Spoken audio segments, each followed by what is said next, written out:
It's gonna be a very good card tomorrow. I can't wait. Right now I'm sitting back thinking,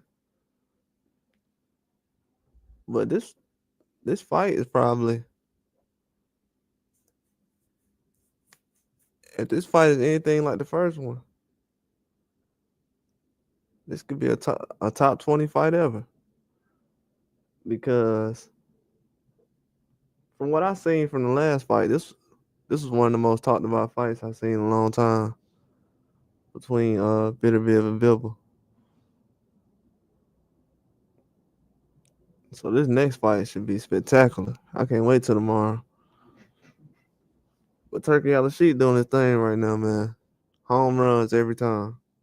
He's not playing.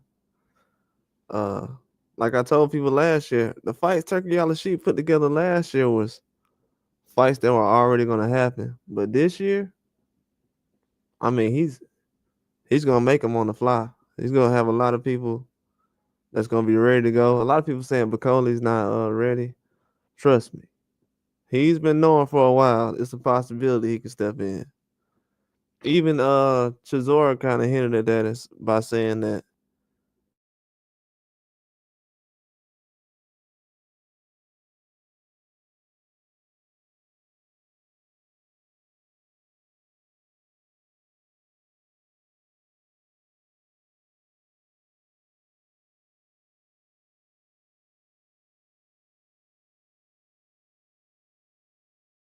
to the fight, he gonna be the next to step in, just like Padley knew. Just like I forgot his name, man. He fought McGrail. He stepped in, so they gonna know these things already. This is not something that's gonna come as a surprise. They gonna know that guys are stepping in. It's gonna all make sense. But Turki Alashikh, he's making fights right now that he's coming with basically off of his own mind, or because I know the promoters aren't just stepping up saying, well, he's definitely coming up with a lot of these ideas right now. This is some of his work you finally starting to see. A lot of people not talking about that, but some of the things you're seeing right now is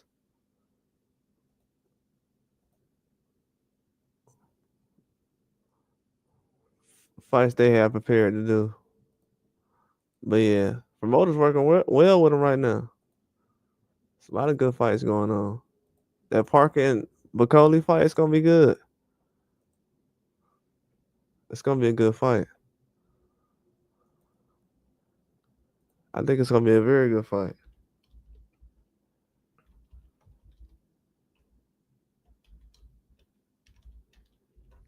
Yeah, but I don't think he's gonna be out of shape though. Well, he's already like, his stamina's not gonna be like a Manny Pacquiao or something. You know what I'm saying? He is 280. Everybody gets tired at heavyweight, so I know a lot of people saying, well, he's not in shape. I mean, at heavyweight, you can only be, dudes ain't going the full 12 hard like that. Every heavyweight takes off at least a couple of rounds. You might not notice it, but definitely happens. But he's gonna be ready to go. He knows that he was gonna have opportunity to jump in. You got what, 4 heavyweights fighting. He knows if one of those fights go wrong, he gonna jump in. Of course, he been ready. He's definitely been ready. But yeah, this is some of Turki Alashikh work you seeing right now. It's a good thing he's doing right now, man.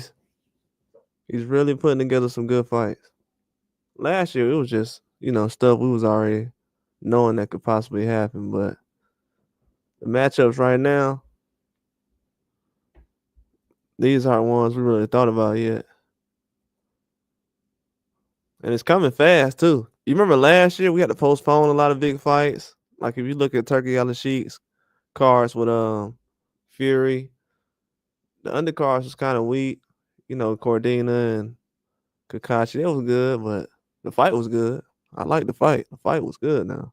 But as far as name, a lot of fans. But these right here that's coming out now, yeah, it's a lot different. I told people it's gonna be different. It looks good too, man. He putting on some good fights. We ain't gotta wait too much longer. And these are two heavyweights in their prime. We really haven't had a fight where it's two heavyweights in their prime.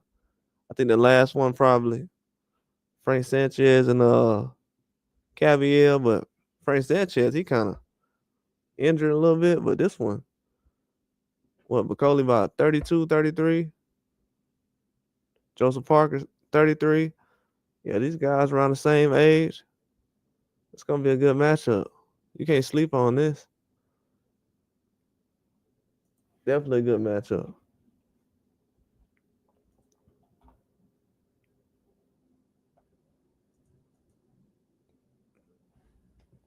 Yeah, but man, if Parker was a southpaw, this would be an easy fight to pick. I wouldn't even lie.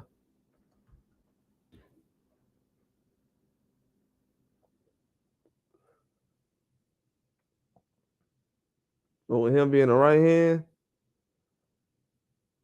it just screams trouble.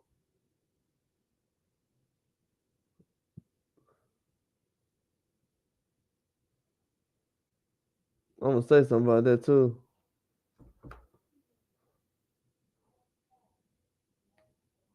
Yeah.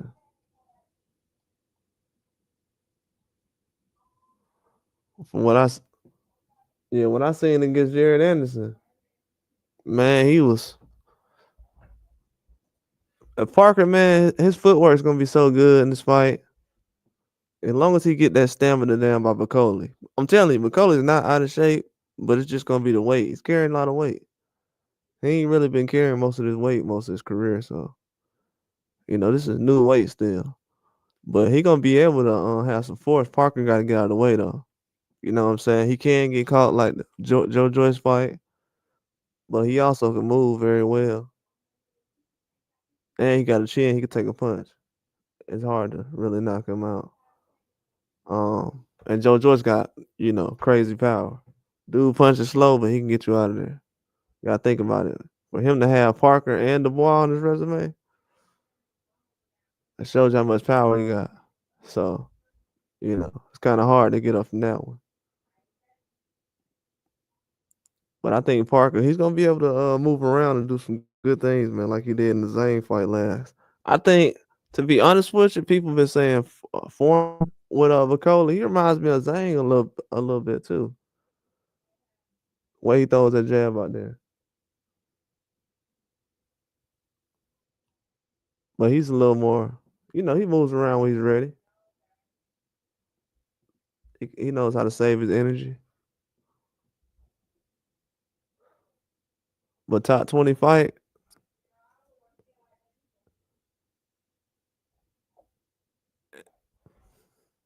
I definitely think so. The last one was good. I hope they know how to score it this time. That's why I said, man, they got to end on a knockout this time. So we ain't got to have no conversation about scoring.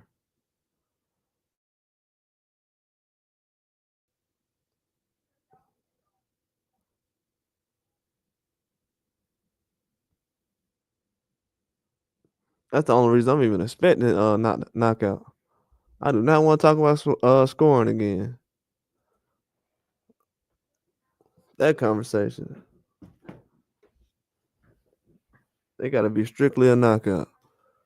I mean, Bivol can get a knockout now, but he got to go to the body. That's an older guy.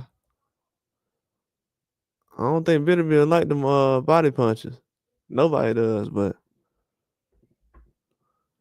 yeah, that's one way to break him down. He was kind of headhunting a little bit last fight.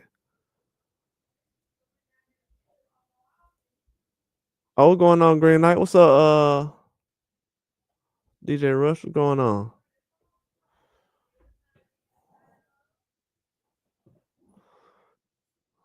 Yeah, man. What's going on, man? Yeah, I was just talking about these fights coming up.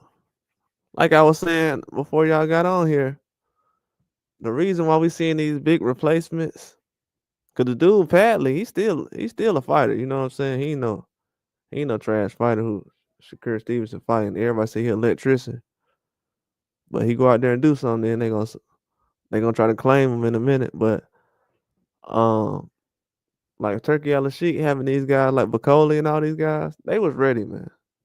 A lot of people say he wasn't ready, but he was ready. He knew that it was a good chance somebody could get hurt. We got 4 heavyweights, so they already knew he was possibly gonna step in. He was ready, trust me. He gonna go out there and try to get a knockout. He was ready though, but he's gonna get tired because he's a big dude now. He ain't been big for a long time, so he gonna get tired. But people saying he was out of shape. He ain't out of shape. He's definitely not out of shape, but he's gonna get tired. Joseph Parker gets everybody tired. He said, "I'm glad I found Boss. My parents talking about me finding a trade, but I love Boss. I'd rather do whatever job I have to so I can focus more." Oh yeah, that'd be cool, man. Yeah, I mean you can do both. Whatever happens. Yeah, man. Shoot, now'd be a good time to try something. Yeah, definitely make that happen, man.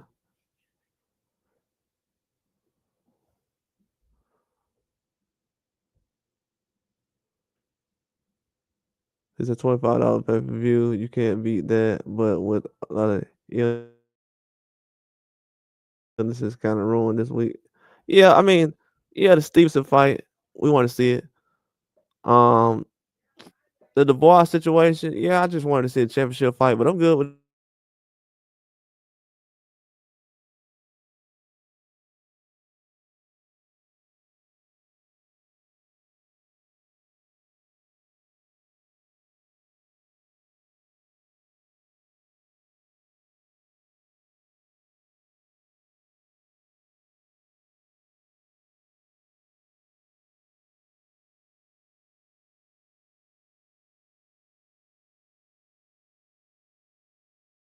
fight though.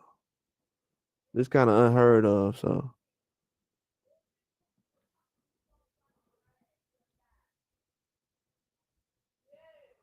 yeah, you know what I'm saying. It's kind of unheard of. 2 days before the fight, that kind of don't happen. Yeah, yeah, that's the zone tripping, bro. He said, "Do you think the boy was ducking like Schofield?" I mean Schofield possibly was sick, but what I was tripping about was all the stuff that was leading up that he was saying. You know what I'm saying? I know he's possibly sick, so definitely not mad that he got sick. That's if anybody thought I was talking about that, definitely wasn't that. I'm talking about as far as the stuff leading up to it. Like, bro, that's bad karma leading up. Anyway, all that lying he was doing leading up, talking about stealing my passport, all that stuff. Like, come on, man. I counted like 4 lies, and I just ignored it because I'm like, he possibly could be telling the truth. I don't know, bro. It sounds extreme, but I'm just mind my business. I'm just worried about the fight. But once this happened, I'm like, this the fifth thing. So, but nah, I'm pretty sure. It's flu season, or whatever, still around here. I'm pretty sure a reporter went over there sick. Probably done got somebody sick, shaking hands, and it's a lot of stuff going on right now. But it could be some people sick over there. I don't know. But I don't think he was ducking though. Absolutely not. Dubois? Nah. Nah, I don't think he ain't ducking Joseph Parker. Definitely not. If he was, I'd be the first one to say it, but nah. Nah, he was actually even thinking about fighting. Frank Warren, like, nah, absolutely not. Frank Warren even if he wanted to fight, Frank Warren he wasn't finna let him fight. No way. If you was Daniel Dubois' manager and Daniel Dubois came to you Thursday and say, "Hey man, I'm sick," what you gonna do?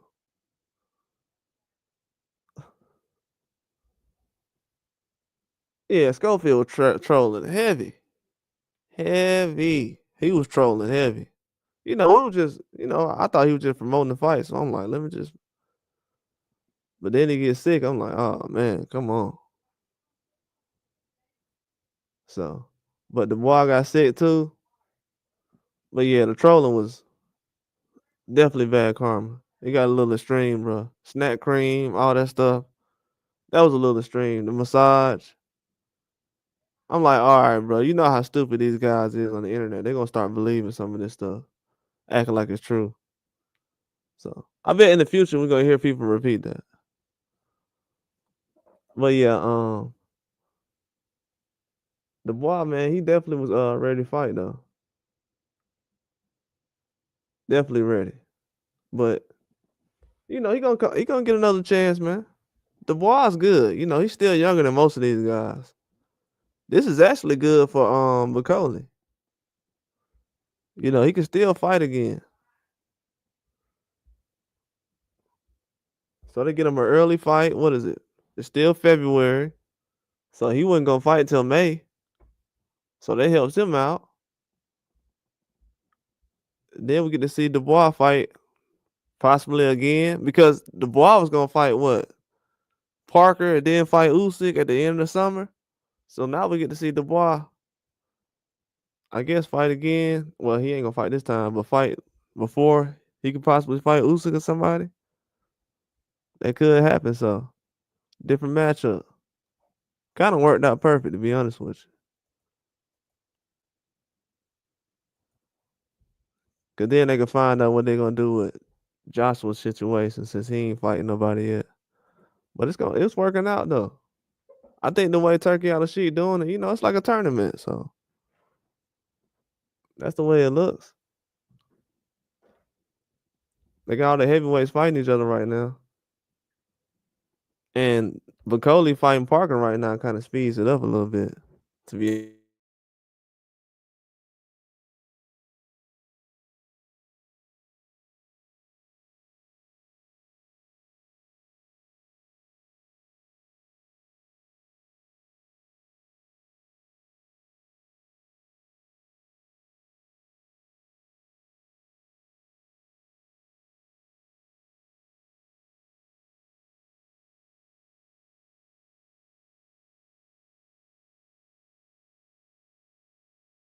in the ring with a Usyk or something, he needs some rounds. So waiting till May it definitely wouldn't work. He's out with the boy they eat food. That's what I was thinking too. I thought people was, food poisoning is a real thing. So yeah, I was thinking, I was like, did they eat the wrong food over there? I don't know. I don't know if it was water or food. I, it is a lot of people getting sick around this time. So, and you have different people traveling from different parts of the world. Yeah, it happens the same week.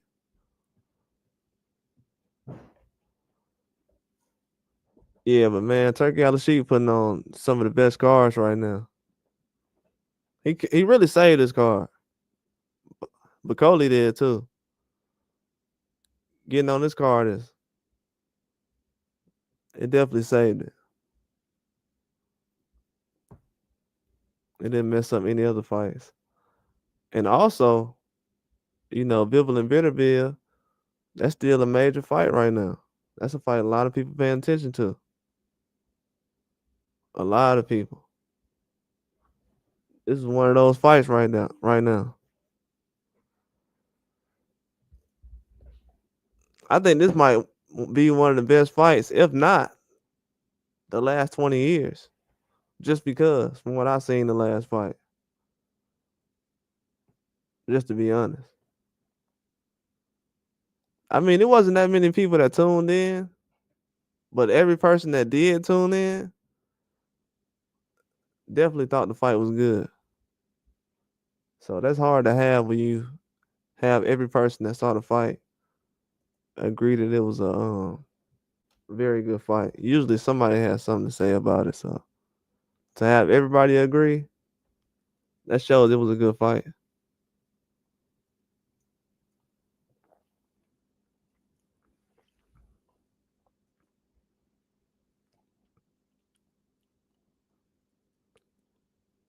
But yeah, Turkey keep putting on fights like this. He gonna be the best promoter ever.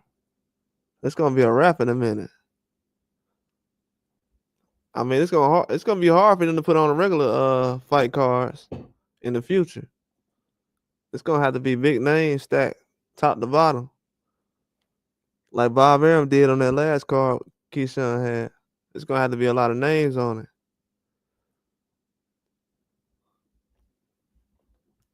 Turkey putting a lot of pressure on him right now. Not like he competing or something. I'm just saying, like, the more big cards he put up, the more normal it gets.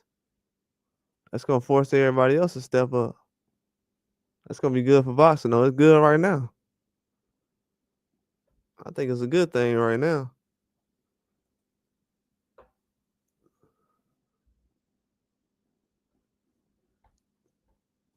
Yeah, I definitely think it's a good thing.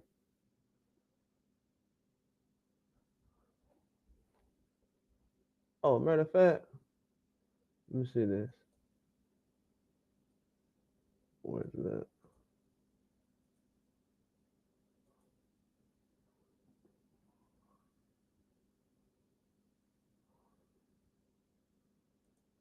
Yeah, anybody want to talk about a fight, man? Here you go.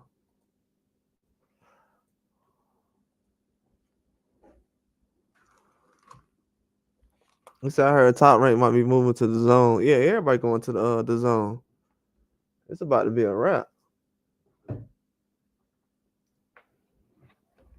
Yeah, everybody going to the zone. I mean, everybody. It's gonna be places you never heard of going to the zone right now. It's a good thing though. It's what everybody wanted. Every promoter to work with each other. Even the prospects fighting each other. Yeah, it's a lot of crazy things going on right now. They need that to happen. It says Zane versus Body Snatcher. Oh yeah, that Caviar fight gonna be good though. Between Zane. Zane, he ain't got no gas tank though. He's old and he ain't been active. That last fight against Parker, he lost because he don't got a gas tank. I mean, Zane get tired easy. And Caviar, he probably the most complete fighter. You know what I'm saying? He like you know how Chisora is, but he younger, a little better. Cause even Usyk said Chisora was his toughest fight. So Caviar, he like a young Chisora, same size. So that's a problem for Zane. He can't really beat guys like that. They can move around and box. He gonna have trouble with him. That's how Parker beat him. And I think Bakole might have the same problem. But I don't think he's gonna be out of shape though. I highly doubt it. I think he in shape. Who do you think would be fighter tonight, bro? That is a good question. If I had to guess, probably gonna have to go with Majramov and Virgil Ortiz. That's a tough question too. I ain't gonna lie to you.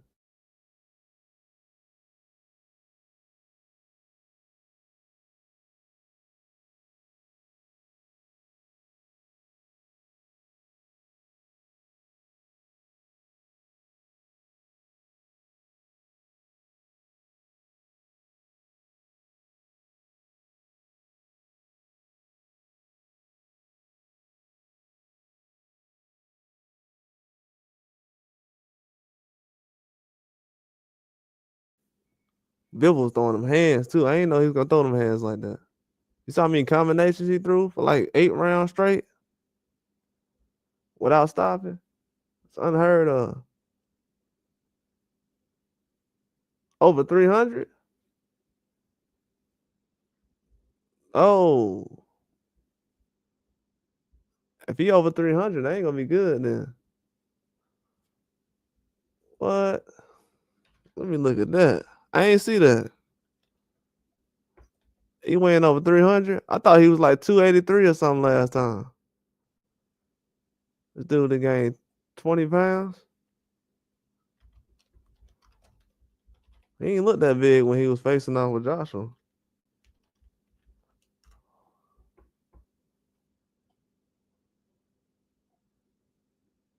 315.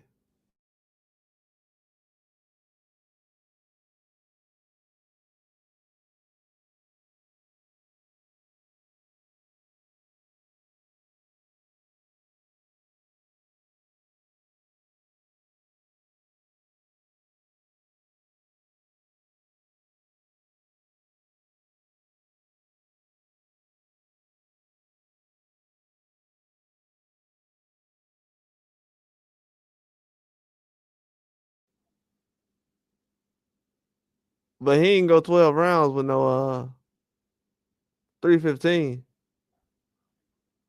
Unless he unless he just been sparring like that. These dudes tripping, bro. Look at the picture they got up here. I'm gonna show y'all. They out here trolling because man. These dudes stupid. Oh, I should show y'all the video.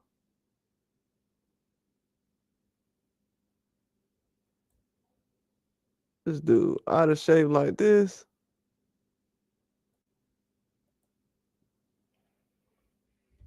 He said Parker is 267. Yeah, that's crazy. Parker gonna dance around him, man. He gonna dance circles around him. 315 is ridiculous. That's a lot of weight, man.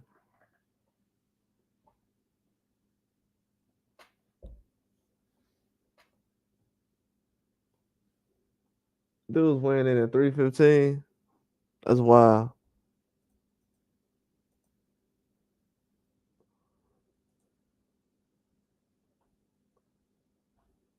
They act like he fat and out of shape. Dang.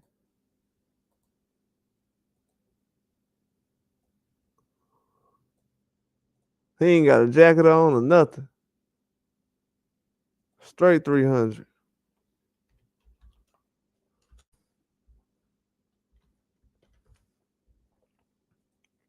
Man, that weight is gonna be dangerous.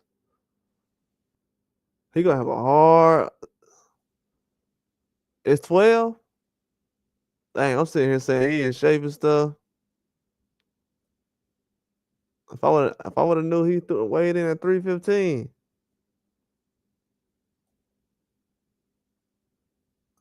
I definitely wouldn't have said that.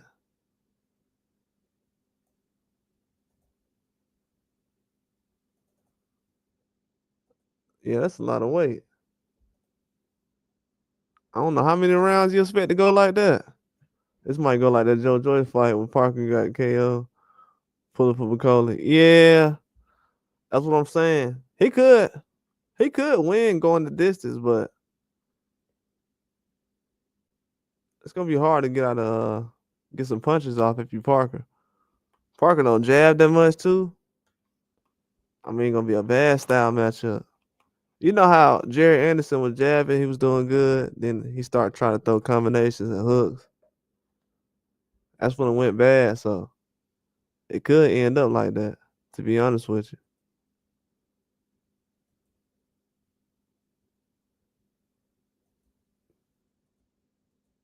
I don't know if that fight can have a knockout.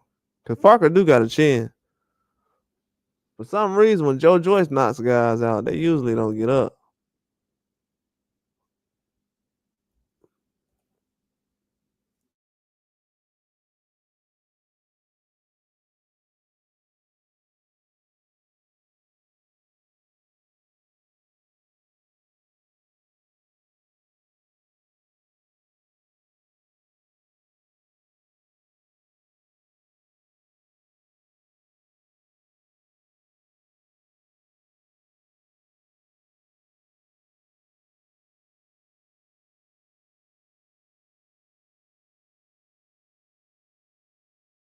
This dude weighs 315. I didn't know that. Cause I seen earlier, I was like, why he wasn't at the weigh-in?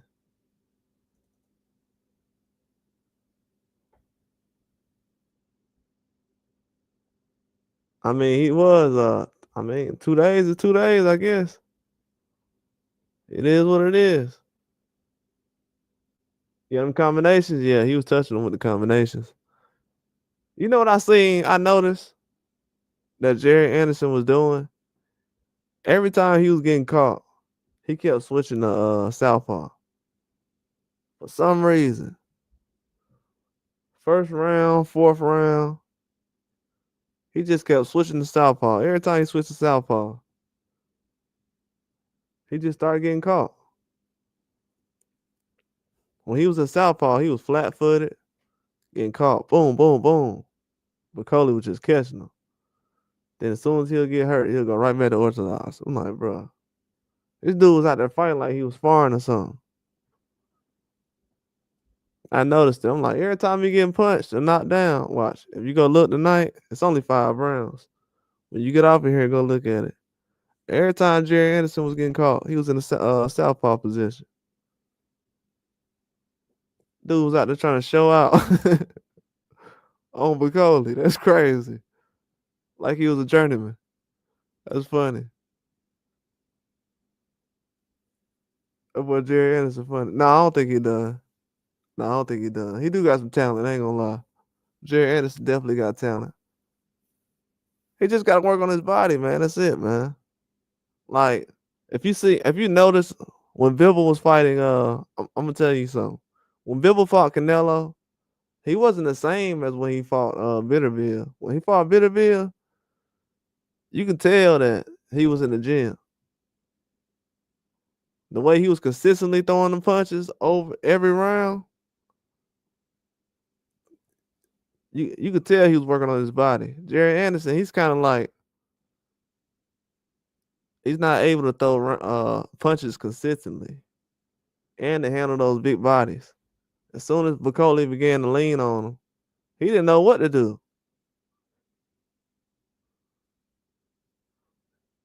He was just pushing him off. He didn't even know what to do. He ain't even punch no more. I was like, what? Still just pushing him. Yeah, he got heart. He definitely got heart.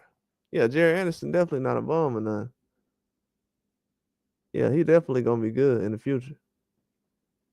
Yeah, he's good for the heavyweight division. He just gotta, you know, just gotta work on his body. You don't want to have these guys that keep getting free shots on you and knocking you out of heavyweight.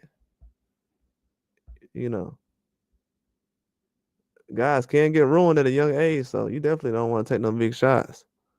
So yeah, he gotta just focus in a little bit more, work on his body, like Bakole did. He used to be skinny, now he gaining weight like it's nothing. 315, that's crazy. I don't know if he can go the distance like that. If this is a 10-round fight, let me go look this up. This is very important. If they going 12, I don't know, man. He got tired that last fight with Jerry Anderson. That's why I was like, why he want to sit there and just trade with him, man? But what I noticed this time, he was at Southpaw. Though. Every time he got caught in Southpaw, Bakole would catch him.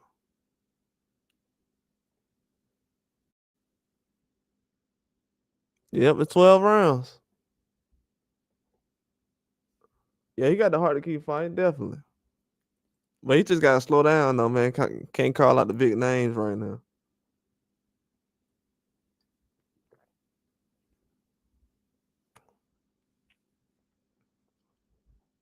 But yeah, he was doing good. But if I was Sugar Hill, I would have been like, bro, quit switching to Southpaw all the time, bro. What are you doing?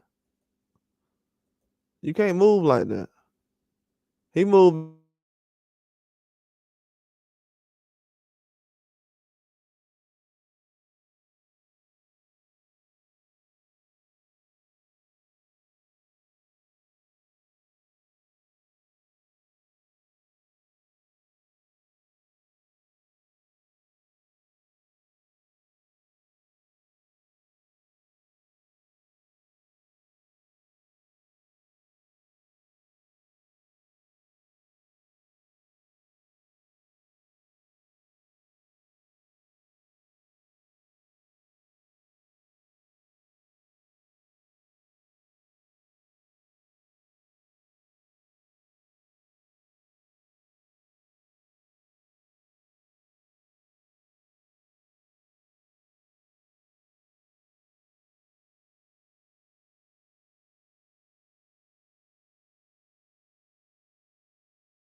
But I ain't been on here so long. I forgot that happened still. But yeah, he know how to pace himself though, man. That's why Bakole, he gotta use this. He gotta pace himself in this fight. If he comes out, I mean, obviously he gonna be flat footed. He not gonna try to chase him around. Parker, he's a guy he's aggressive, so he gonna try to go to the body. He gonna do the same thing, kind of what Jerry Anderson did, to be honest with you. But he ain't gonna be in a southpaw like Jerry Anderson was doing. I didn't understand that. So it's gonna be good. It's gonna be a good fight. I really do think so. Like to be honest with you, I think Caviel versus Zhang and Bakole versus Parker gonna be kind of like the same style matchup between two guys. So both of those fights gonna be good. Classic fights, to be honest with you. These gonna be some classic fights coming on tomorrow.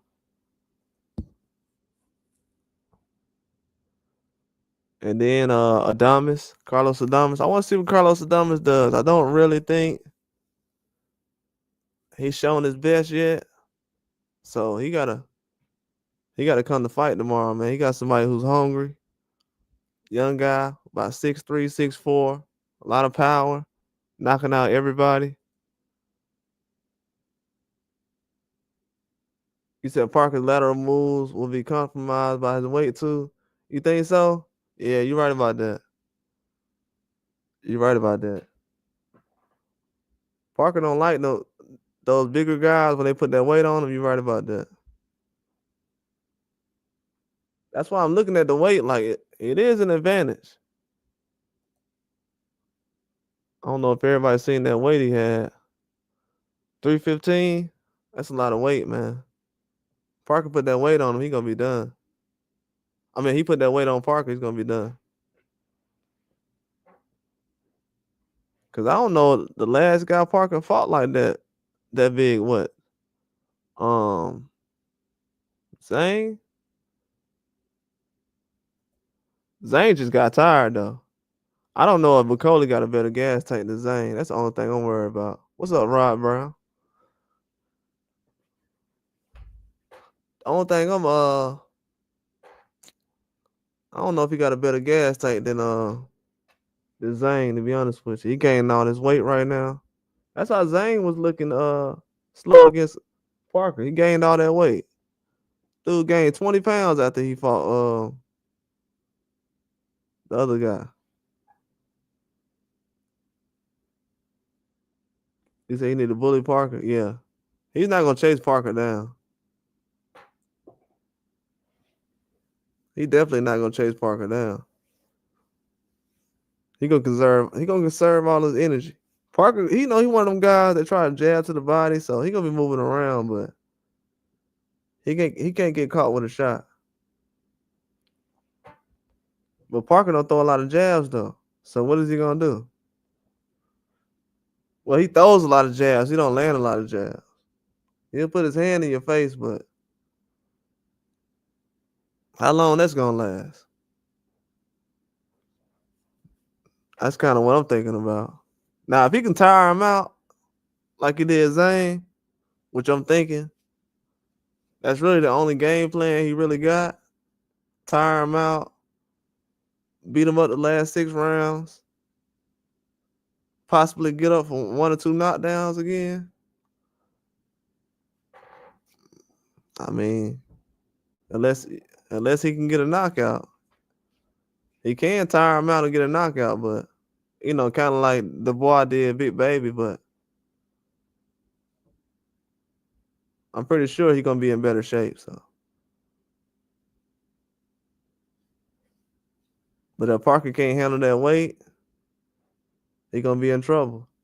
And if he gets hurt early, you never know.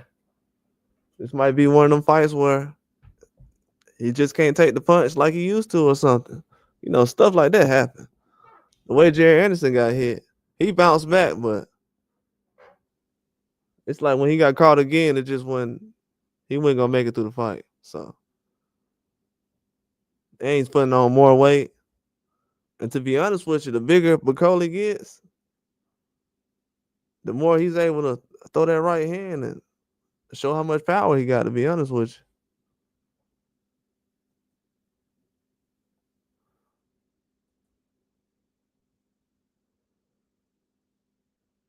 But another fight people looking at is Virgil Ortiz and Madrimal.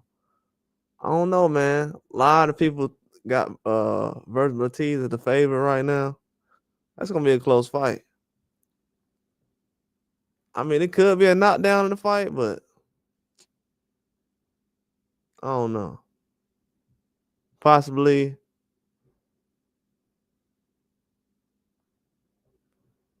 but we'll see. I don't know. Could be a knockdown. I'm thinking it goes a distance. I'm thinking it definitely goes a distance. Most of these fights can go the distance.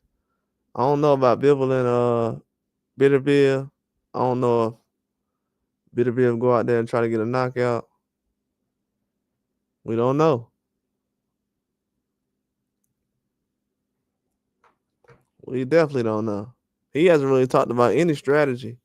Man, that's what's crazy. If you ask, really the reporters haven't really got anything out of him as far as talking about strategy, what he gonna do different. I think he gonna try to start faster this fight though.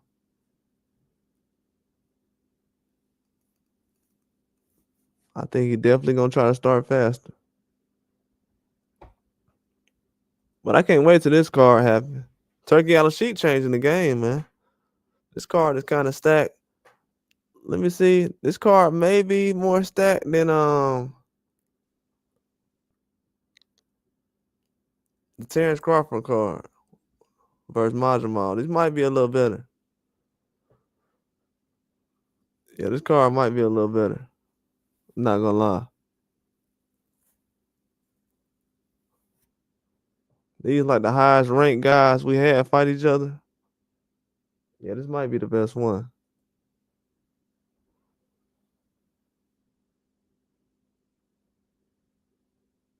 You said Chuck need a rematch versus Ortiz. You think that can happen? He might end up fighting Fundora. Who knows? We gonna see, but I wouldn't mind seeing him fight Fundora right now. But yeah, I can watch that though. A rematch between those two. If he wins, it'll happen. Matter of fact, if he wins, it'll happen. That's a good point. I think if he wins, it definitely will. It definitely will. I think Turki Alashikh already talked to him about it because he was gonna fight Madrimov. So instead of fighting Boychuk again, he fought Madrimov. That was who they offered. Who got it first? He said Dale Retton was the best card. Yeah, I think tomorrow might be better than that one.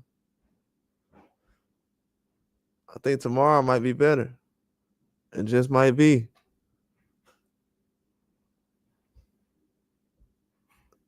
Yeah, I got a feeling it will. At least the top 7 fights. I think the Shakur Stevenson fight will be all right, but I'm in the fight. It'll be all right, but yeah, that boy I seen Callum Smith fight. I know they're gonna let their hands go. That's a good fight. I mean, it's that to be honest with you. I ain't really tripping. You said what Baccarat? He gonna fight on a PBC card next. Depending on who they gonna match him up with, whether it's Charlo or Fundora, somebody like that. He gonna fight on PBC card though. Whoever they got at 54.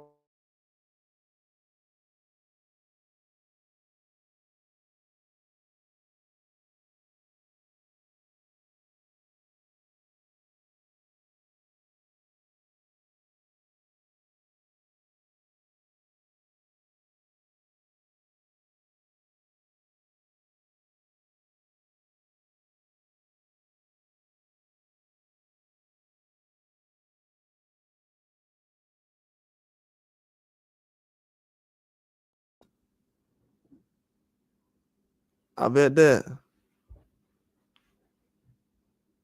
He gonna definitely go out there trying to let his hands go. It ain't gonna look pretty. You know, Shakur, he make everybody look bad, man. Shakur make everybody look bad.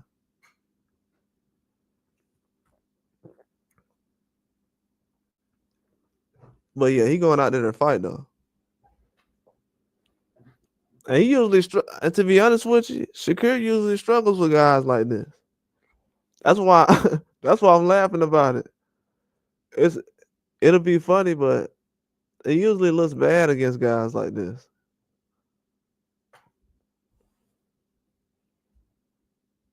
And Padley can take a punch too, so he one of them guys. Trust me. You know how De Los Santos' face was all clear after he fought Shakur.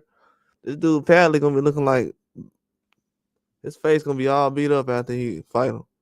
Cause he gonna be trying to walk him down. He gonna try to throw the right hand. Whatever he gotta do. He gonna try to get some punches off. That's why I said this gonna be a good fight. Trust me. That's what I'm saying. Padley go out there and punch him in the wrong spot, man. Anything can happen now. I'm telling you. People, that last fight Padley had was good. I know people ain't watch it, but trust me, dude, going out there to swing. Shakur gonna be grabbing him and clinching, but he gonna go out there and let his hands go. It's gonna be something like Valdez did, but a little more. He gonna be a little more aggressive. These dudes like to fight dirty too, so he definitely gonna be complaining. I don't know if Padley gonna win the fight or whatever. I bet he gonna make Shakur complain though. Watch. Yeah, he. I mean, he looks like he in shape. It's kind of scary that dude Padley was on weight though. What, 2 days? That's unheard of, man. That dude was ready to go, man. But I don't think Shakur weight drained. No, I think he's straight. I think he's straight, man. I think he all right. Trust me. That one time he was off weight in the past, I think he knew he was gonna let the belt go anyway. So, but yeah, he ain't never had no trouble with that. You said I think they already been tested.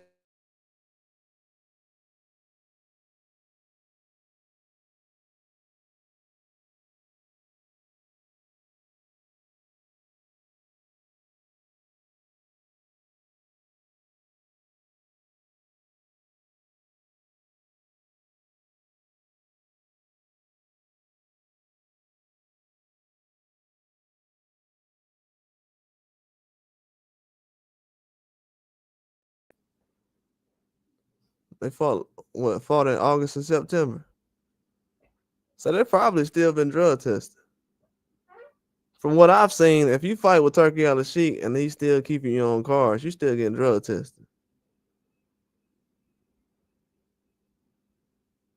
That's why they ain't really have Ryan. As soon as Ryan got an opponent on Turki Alashikh card, what they said, he gonna start testing.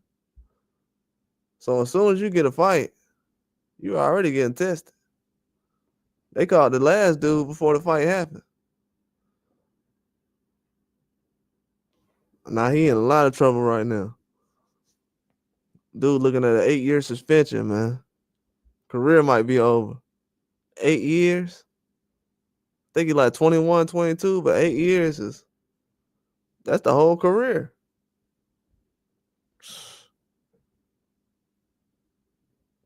Yeah, they not playing. It's not a lot of noise and talk around it, but yeah, that guy on that Fury Usyk card, the last one they had, he looking at 8 years right now, suspension.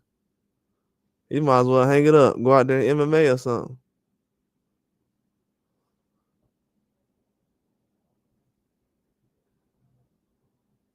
But yeah, they definitely been drug testing though. I forgot what card Padley on. He was on the Dubois card, I think. Dubois and Joshua. He was like one of the first fights, if not the first fight. I think he was the first fight. Yeah, he was the upset that night. Besides, people say the boy, but he was a real upset that night. And he was drug tested then, and Bakole, he was drug tested when he fought Jared Anderson. I'm pretty sure he already knew he was gonna fight. Possibly. If Zane would have got sick, he probably would have filled in for Zane.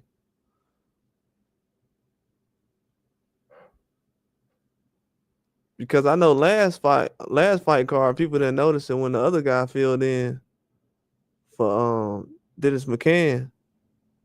I'm talking about he filled in the same week. And almost won the fight.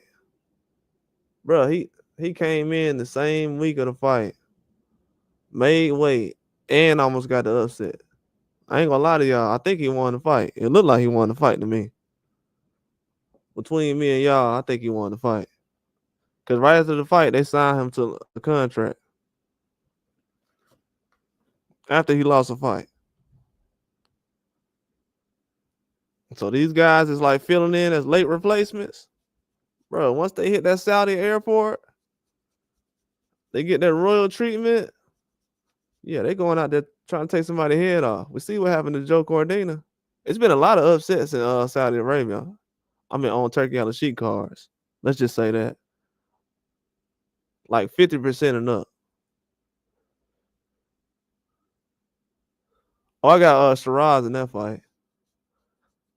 But if Adamas can go to the inside on him, fighting the inside, Shiraz weak on the inside. His arms is long.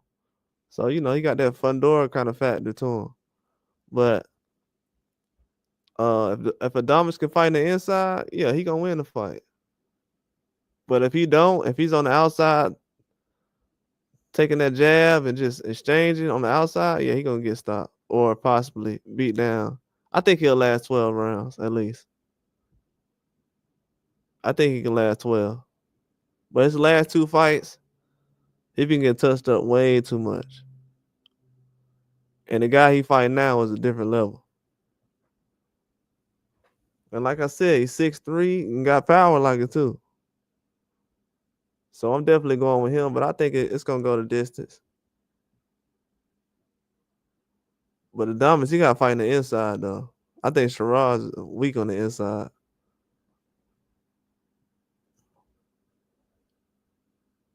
But yeah, it's definitely gonna be a. But yeah, I was thinking about that today. I was like, man, Padley, all he gotta do, because everybody was joking about how he an electrician. I ain't gonna lie, that was funny. I don't know why they kept saying an electrician, but all he gotta do is go out there and do more than what De Los Santos did. Man, listen, De Los Santos landed the least amount of punches in boxing history when he fought Shakur Stevenson. So that means if Padley go out there and land 30 punches, you know what I'm saying? He putting on the show compared to what happened before. And the last fight Shakur had, I don't know what he was doing, man. The other guy, Artem. Oh, you say you hated how he did Ammo? Yeah, it was gonna happen, man. Ammo, I like Ammo, but yeah, this dude ain't no joke though. These tall guys, I don't know why. There's a lot of boxers right now that's like 6'4", 6'3", 6'4", with a lot of power. It's a lot of boxers like that. So some of these guys, they don't know how to fight these tall guys, and they getting beat up. Fundora was just the first one. Now we got Pacheco. He around like 6'3", 6'4". You got this Shiraz guy. They got more fighters like that. Yeah, it's a lot of tall fighters now. These dudes don't know how to fight on the inside. They're gonna be in trouble. All that on the outside trying to dance around, dudes is getting beat up like that now. If y'all ain't noticed, all the guys that try to be on the outside and jab and move, that don't know how to fight on the inside, they getting beat up. Cause Ammo tried to fight on the inside last fight.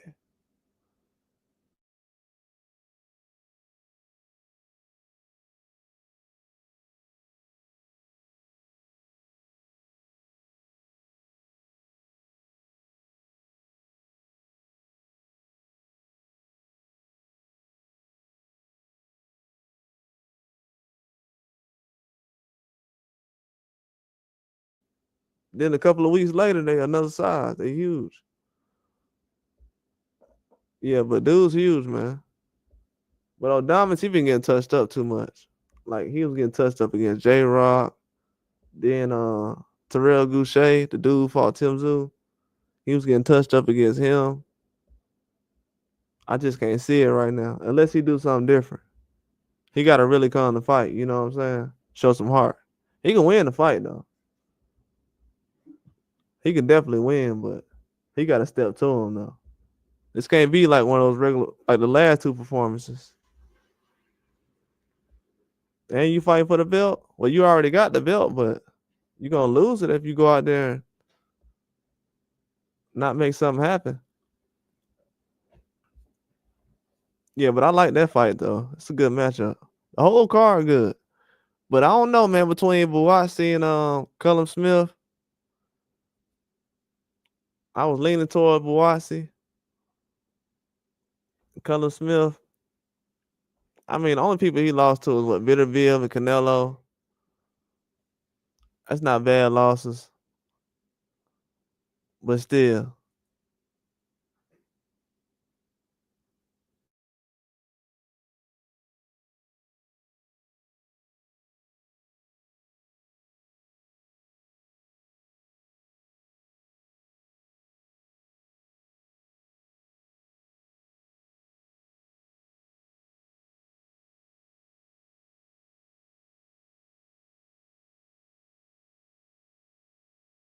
Leaning toward Buatsi, but I don't know, man. Cullum Smith, he can box.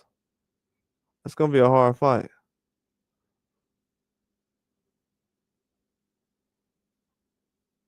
It's gonna be a hard fight. I don't know.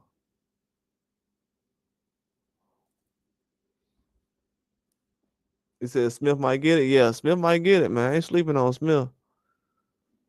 That's one fight I'm looking at. I'm like, if Smith come to fight, he might walk out of there with the win. I think Zane can get touched up though. They gotta go the distance with Zane. Like, to be honest with you, both fights with Zane and Bakole gotta go the distance. They gotta go 12 for both guys to have a chance. I mean, they can stop him. They can tire him out and stop him, but I don't even know what Zane weighed in at today.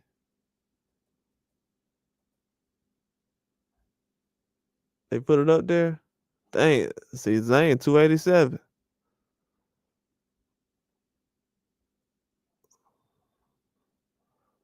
Cavill 241. Parker was 247. See what I'm saying? You said Zane by KO? I like Zane, to be honest with you. Uh but Cavill, man, I ain't picked against him yet though. You know what I'm saying? I'm undefeated with Cavill right now, so I don't know, man. This dude, he's similar to Parker and he can box a little bit better, so kind of leaning towards him a little bit, to be honest with you. But Zane, he can get him up out of there. Yeah, Zane one of the hardest punches. People don't know that, but he one of the hardest punches I've seen. But his stamina is trash though. I mean, his stamina is so bad. I don't know if everybody's seen it against Parker, but Zane's stamina was horrible. Like if you go to the scorecards, he lost the last 4 rounds. He lost the last 4 rounds.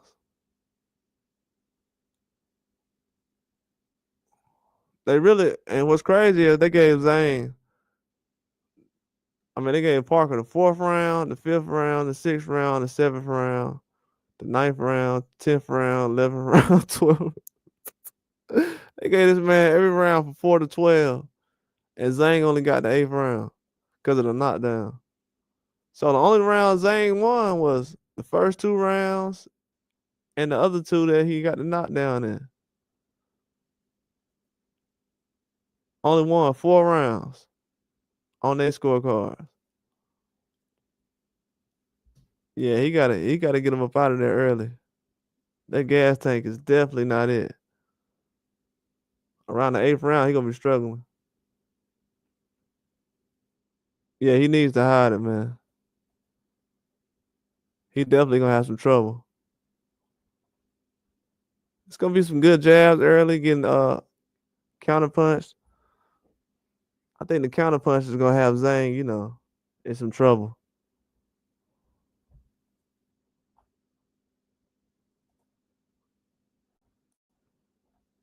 I think the counter punch is definitely the size though. He be having trouble with guys like 240. Matter of fact, all the losses he got, he lost to Hergovich when he was 240. He lost to I'm telling you, Zane be getting tired when he gotta chase these guys around. He don't like all that moving. And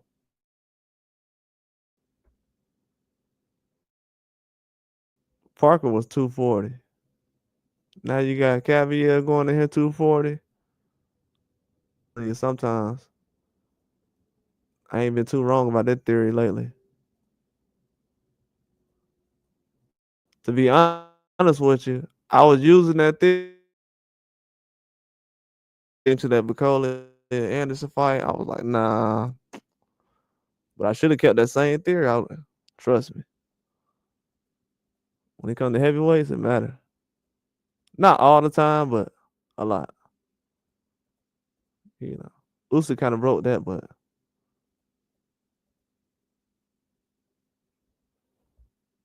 as far as the guys, but that's different though because Usyk's beat heavier guys. I'm talking about as far as Zhang, he's losing to all guys who's 240.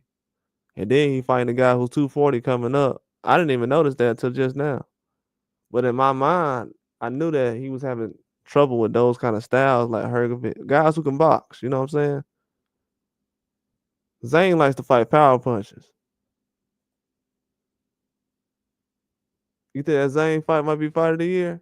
Yeah, I ain't gonna lie, I'm kind of sleeping on it. But to be honest with you, it's so many things that could happen in the fight that I don't know how good it's gonna be. It could be a lot going on in that fight. That might be the upset. Caviar the favorite, but in my eyes, it's still an upset.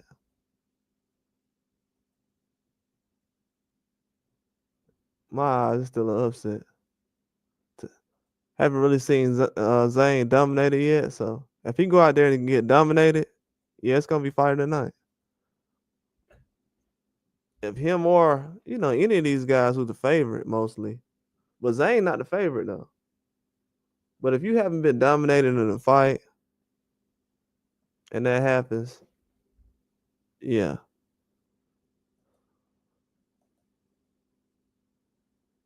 So I can see Zane going out there getting dominated. Him and Bakole's stamina is. It's gonna be something we're gonna talk about Sunday. Watch. After the fight happened, everybody gonna be like, "Yeah, the stamina wasn't."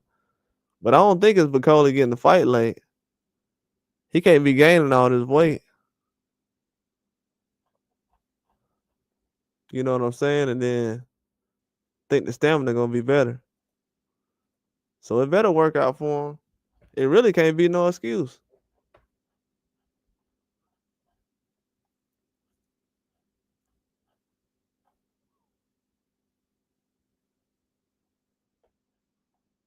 Yeah, really no excuse.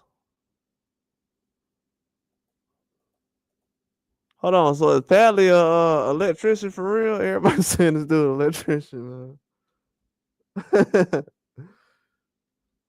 Let me look at this, man.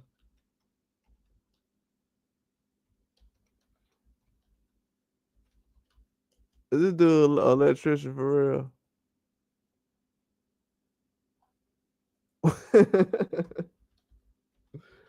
I know that this dude is an electrician. That's funny.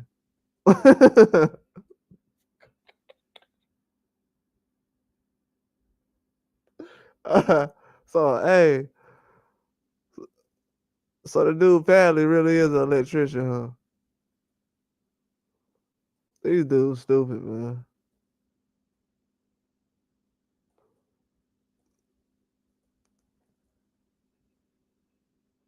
I'm out here thinking they trolling. That's funny. I mean, Shakir got the worst look ever. That's bad luck, man. Dude fighting an electrician. Badly a fighter though. They called him an electrician. That's funny. But that really lets you know he ain't got nothing to lose.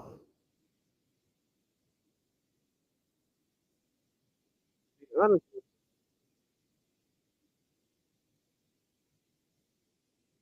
he go out there and land more punches than De Los Santos. He might even get stopped, but if he an electrician, that mean he coming to fight. Oh yeah, I'm going live in the morning. I'm gonna be on there in the morning. I'm gonna be on there early too. I love Turkey Alashikh cars because they ain't got no brakes, so you know you can go straight through. Yeah, I'm gonna definitely be on.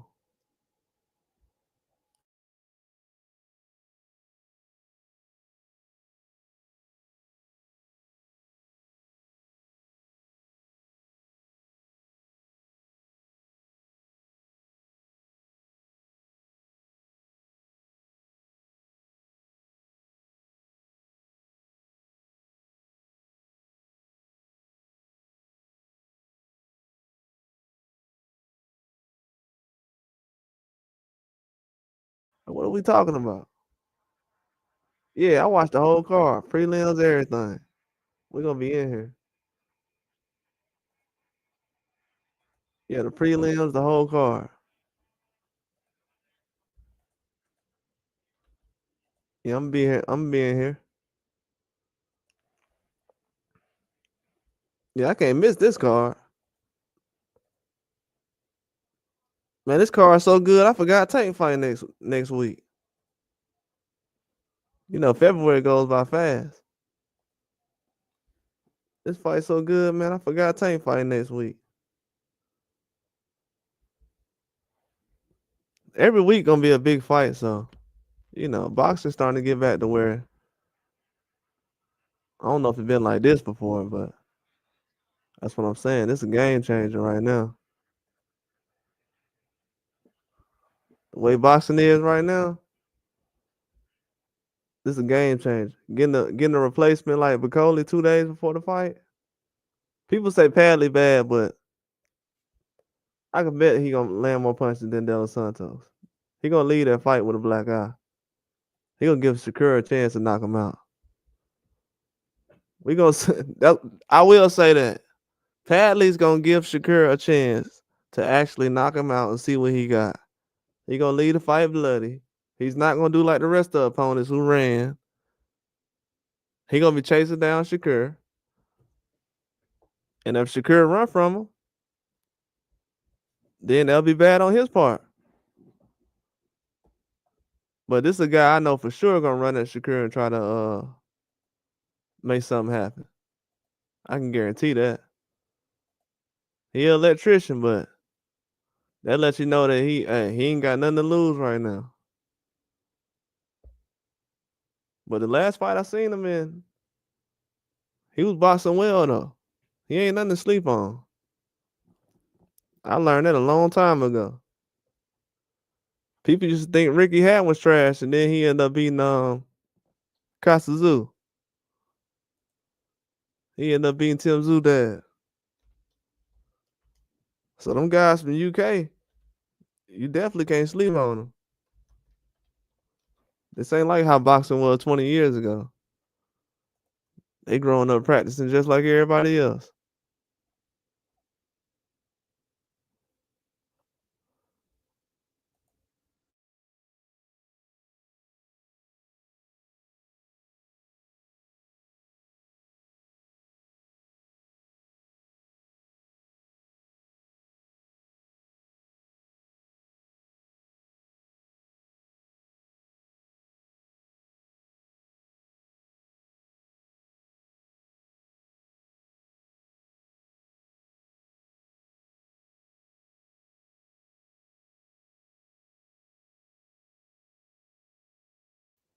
Yeah, that's funny. I why I said Shakur got bad luck, man. Oh, he was. Oh man, that's crazy. So he was working as an electrician. Hey, bro, dog though. That just show. Hey, I know people laughing about it. That just shows he a dog though. He went out there and made weight too.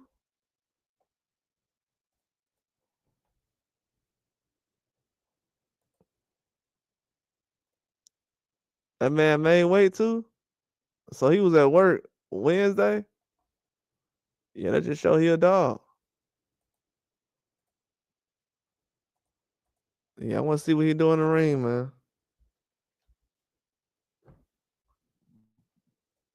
If he can go out there and be competitive, he gonna have his names. Trust me, his name gonna be all the way out there.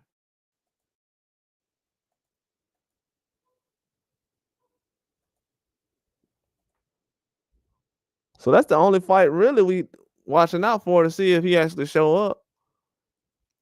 But I think he gonna show up a lot more than people say. I'm gonna go out there and take the risk and say that.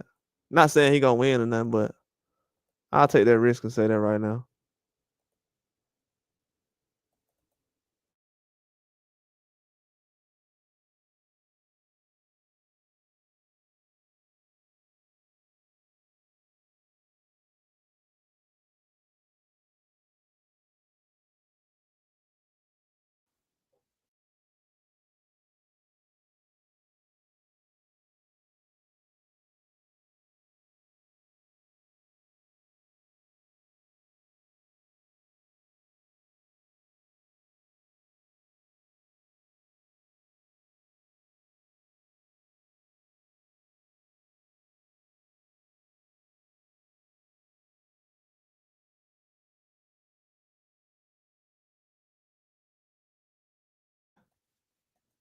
You said four knockouts. I mean, hey, that's what that dude Munguia got knocked out by. Had four knockouts though.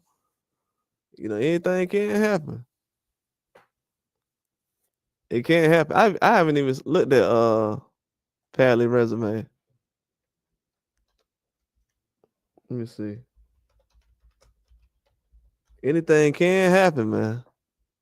I have learned it in boxing.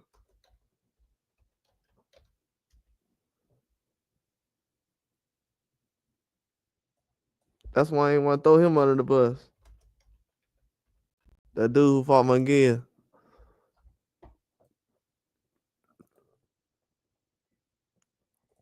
Oh, I keep saying Josh Padley. I don't know why I keep thinking the dude named Nathan Padley. Somebody else named Nathan Padley.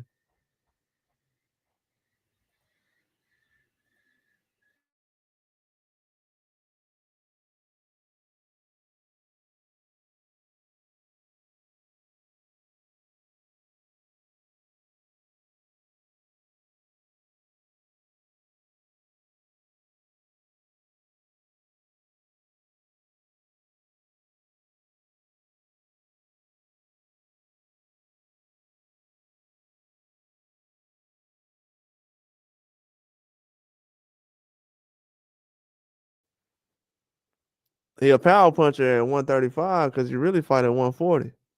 So him going down, that adds about 15% to his power. So they ain't just got a big upset at 140. Yeah, that changed things right there when you think about it.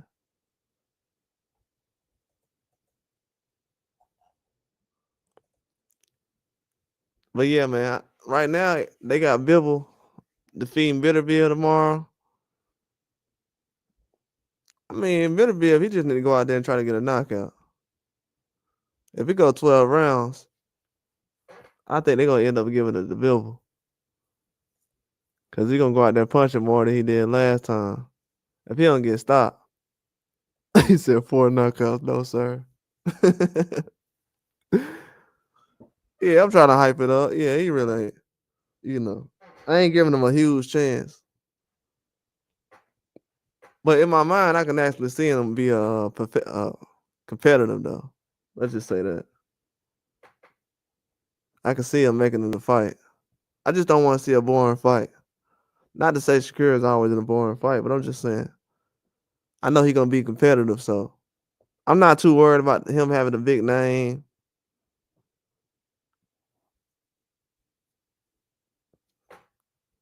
You know what I'm saying? I don't know. To be honest with you, people forget this, and I hate to say this because he just got sick or whatever. But people forget this. But Floyd Schofield's last fight was kind of boring. No disrespect, but he was smothering a lot of his punches. So it wasn't a guarantee that this wasn't gonna be a sloppy fight that he was gonna have. So I don't know the Padley guy. I know him enough to know that somebody gonna leave with a black eye or something. So that's why I'm kind of excited about it. Like, let's just see what happens. It's here now. If this one of the only fights that's bad, because the rest of the matchups they're gonna be good. So if this one is a plus, then that'll work out too.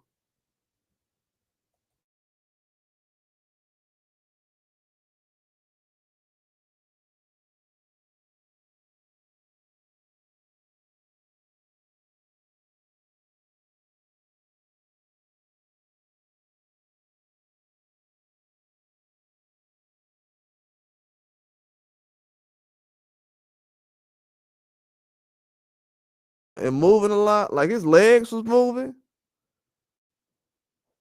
but he wasn't really counter punching. Like Beterbiev started turning it up late. I think he was rusty though. Cause when the last time did he fight before he fought Bivol? I didn't think of that. When the last time did he fight? January? Hold on, man. If he went from January to October, yeah, man. Come on, man. Are we serious? Yeah, definitely. Yeah, he's definitely gonna be better in this fight. He went 9 months off and got hurt. Yeah, I think Beterbiev gonna be better this time. I didn't know he was not. I forgot about that. He was out for 9 months before he fought again at 39. Yeah, it took him a long time to get started at the end of that fight. It took him a long while to get started, man. And he's 40 now, so he gonna be good. He been out, what, 5 months? Yeah, it's been like 5 months. What, 11, 12? No, it's been 4 months. So he good. Yeah, he's not gonna be rusty this fight. He gonna start a lot faster. People gonna be surprised.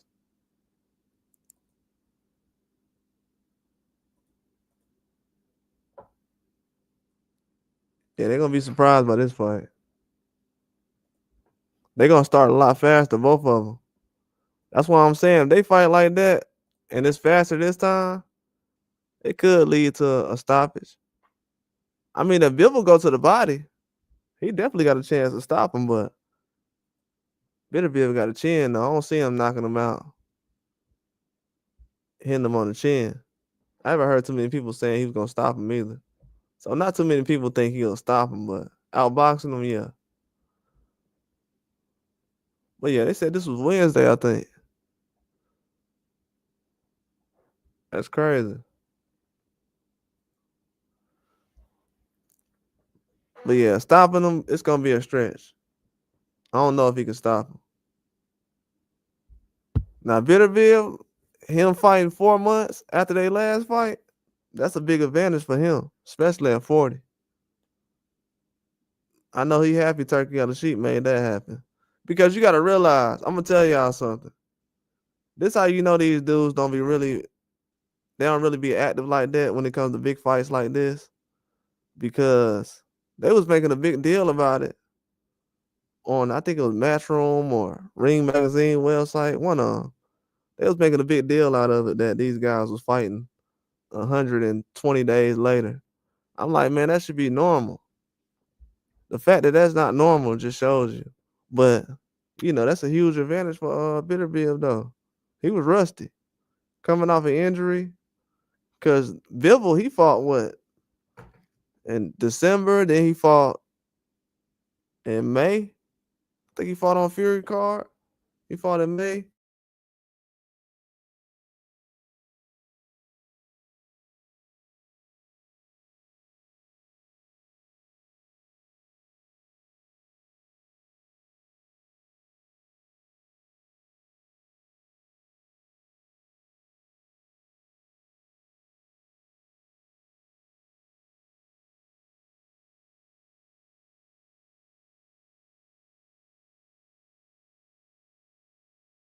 Injury.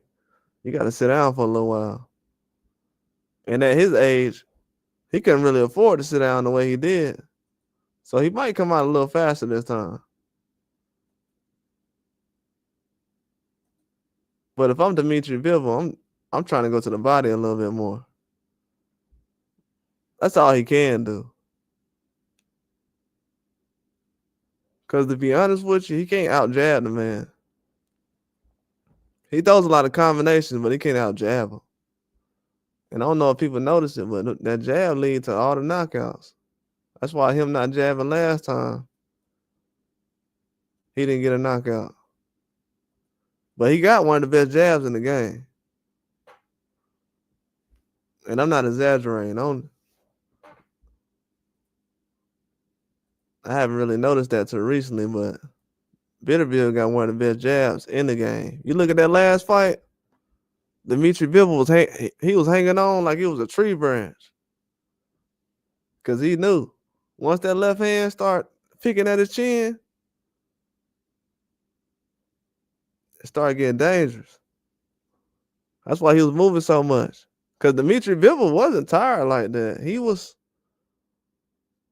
moving the whole last 4 or 5 rounds. He just couldn't punch back the whole time. You know, I know people disagree with that or whatever. They think that, you know, but just telling you, tomorrow's gonna show it. Just being real.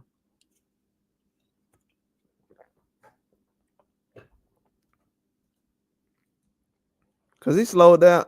He slowed down usually.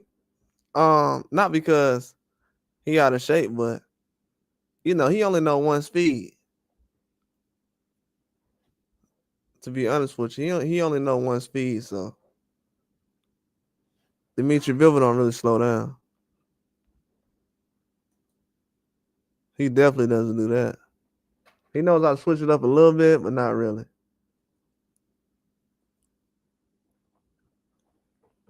Yeah, Bivol only know one speed, man, which is a good advantage, but I think he gonna have to switch it up tomorrow if he want to get through this fight. As far as I don't think the combination is gonna work like last time. He got away with a lot of combinations. He could take a punch too. That's something that I realized a lot more. I knew he could take a punch, but he could really take a punch to the point where he's not really worried. He was more so worried about getting dropped, being off balance. You know, after a while, you're gonna be tired moving that much on your feet, and having a guy like Beterbiev with all that power.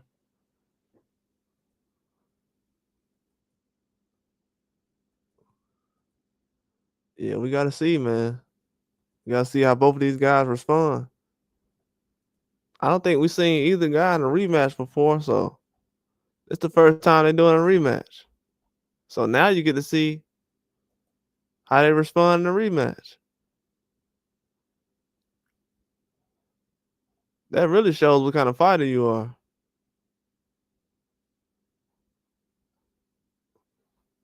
If you come out in the second fight, you fight scared, then people gonna realize, man, he ain't built the same. He ain't what I thought he was. So not only do these guys gotta perform well, you gotta show that you're not. Cause look at what Valdez did against Navarrete. For some reason, man, I was watching the first fight with Valdez and Navarrete. I said, man, for some reason, Valdez just afraid of that Mexican style from Navarrete. It's just something about it. I don't know. Sometimes, man, when you certain boxers, They fight a guy from their same country better than they do somebody who's from overseas. It happens all the time. I thought Shakur let the Valdez fight get too close, but even though he dominated, I thought he could have got him up out of there. Look how easy Navarrete made it look. Sometimes that happens. Same case with Bivol. Sometimes those guys from the same country, those are close fights. Or similar styles.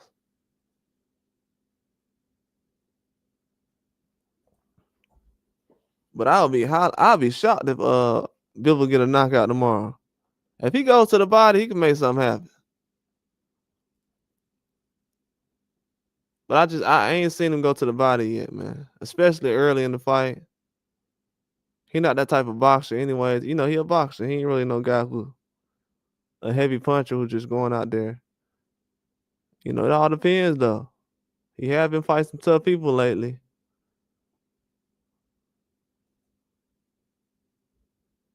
Most of the guys he have fought that's tough only been knocked out probably like once.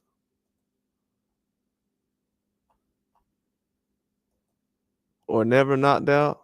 Like Canelo and Zerto ain't never been stopped. It's hard to stop a lot of these guys that Bivol fought. Craig Richards, he ain't never been stopped. Joe Smith, he got stopped by Beterbiev, you know what I'm saying? That's why I said Beterbiev got a lot of power, man.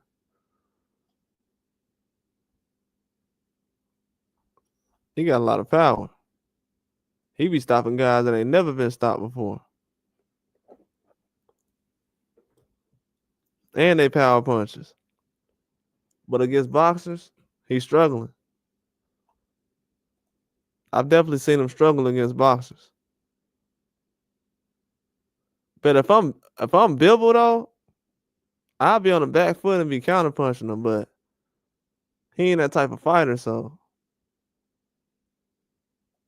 he got to use a lot of energy being aggressive. So that play a huge part in what he be trying to do. If he was on the back foot a little bit like how Marcus Brown was, Marcus Brown had a little bit of success, but his gas tank just wasn't like that.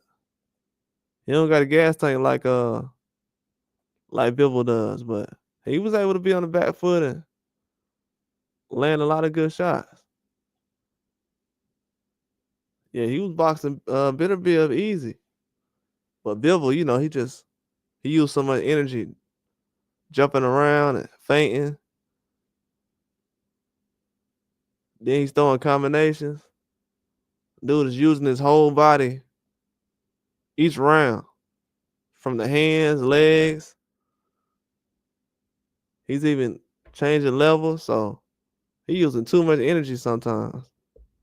If he's able to be a little bit slower this fight, and able to get out the first 4 or 5 rounds without some damage, that'll be a good advantage for him.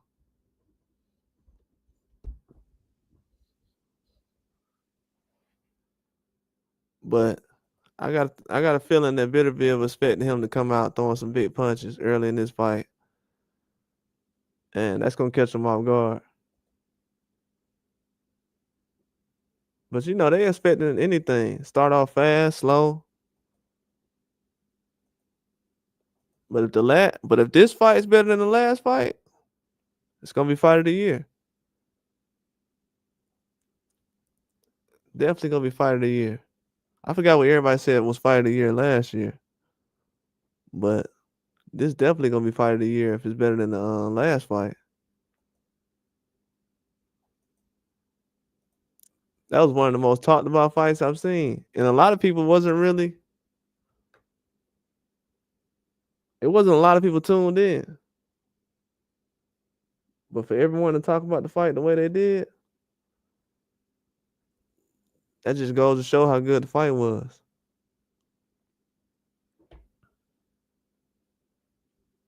Yeah, to be honest with you, I don't know the last time I seen a guy throw as many combinations as Bivol against a counterpuncher like Beterbiev. be able to survive like that. Cause Jerry Anderson, he tried to do something like that, but even him, he started to take some rounds off around third or fourth round.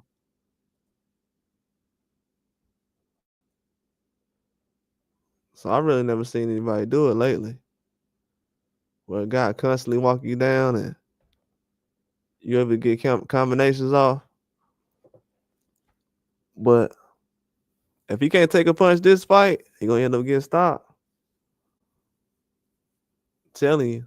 I think, to be honest with you, I didn't look at the copy box. Let me look at that real quick.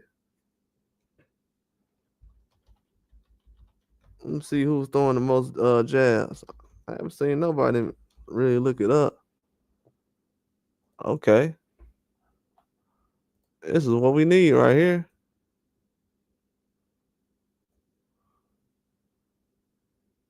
Yeah, I love looking at these. Let me see.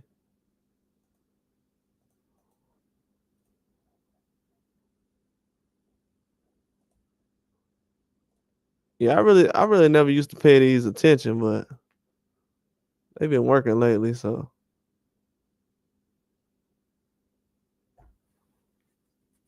but yeah, if I had to guess before I look, I'm thinking Beterbiev threw more jabs.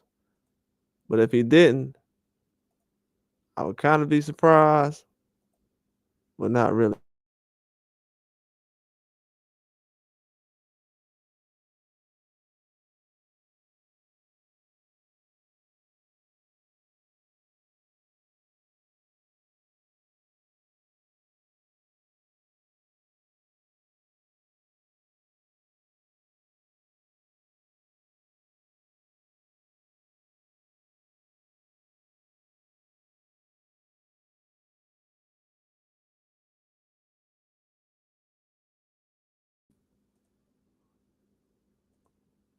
All right, there you go. Let me see.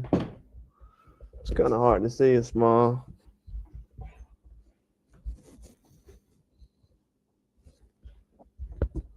Oh, so Beterbiev ain't laying no power punches first round. He was jabbing though. Let me see.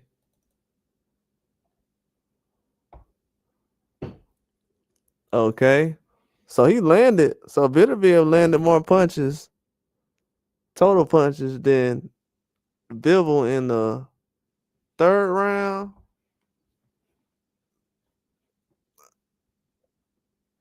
In the seventh round.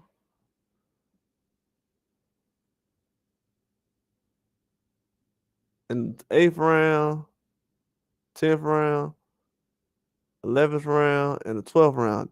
Hey, yeah, the fight was going. That's how. I mean, that's about how I seen the fight, man. In my mind, that's what I'm saying.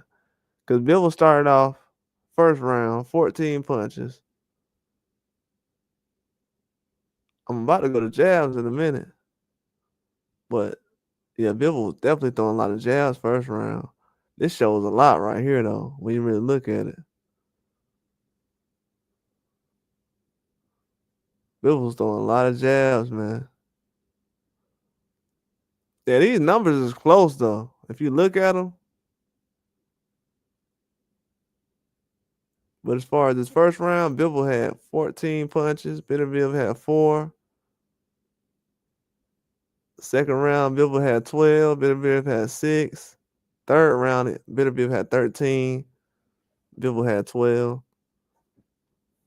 But them jabs, though, Bivol started off good, but he ended so bad.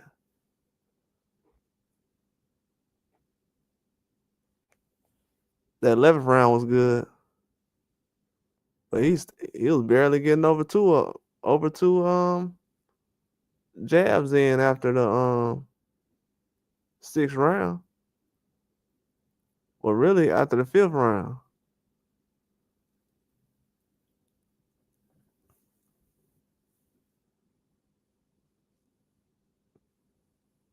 Power punches.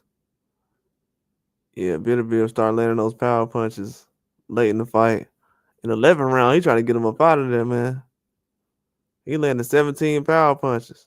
That was the most power punches in the whole fight landed. Yeah, he tried to get him up out of there. I told everybody. He tried to get him out of there in the 7th round. in the 11th round. He tried to stop him. What's going on, Fraser? Yeah, he tried to stop him in the 11th round.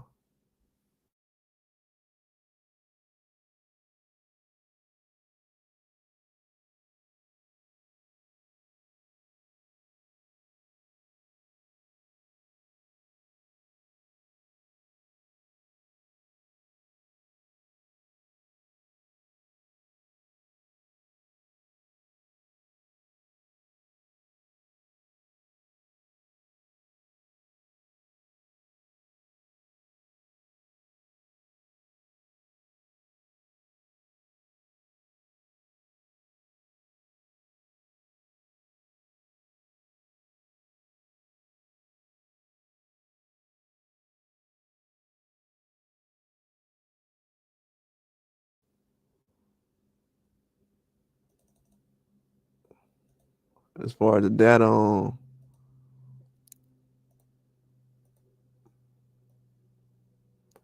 they said Bivol connected on 50% of his power punches. Beterbiev only landed 29. Bivol landed 33 power punches over the first 6 rounds, while Beterbiev landed 23. Beterbiev turned the tide over the last 6 rounds by landing 67 power punches to Bivol's 51. In rounds 11 and 12, Beterbiev landed 29 power punches, while Bivol landed 19. The combatants were separated by 4 or less landed punches in each 8 of the last 12 rounds.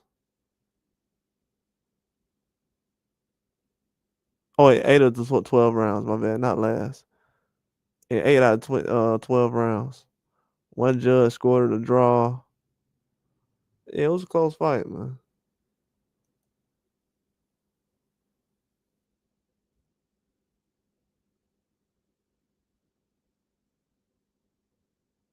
It's angry.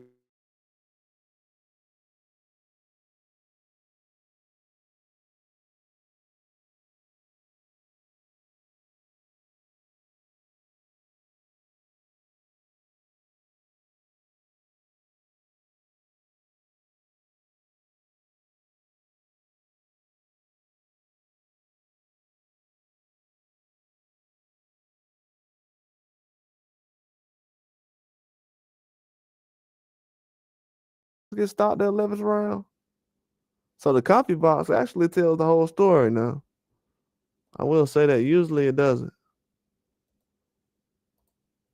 But yeah, it explains everything that really happened.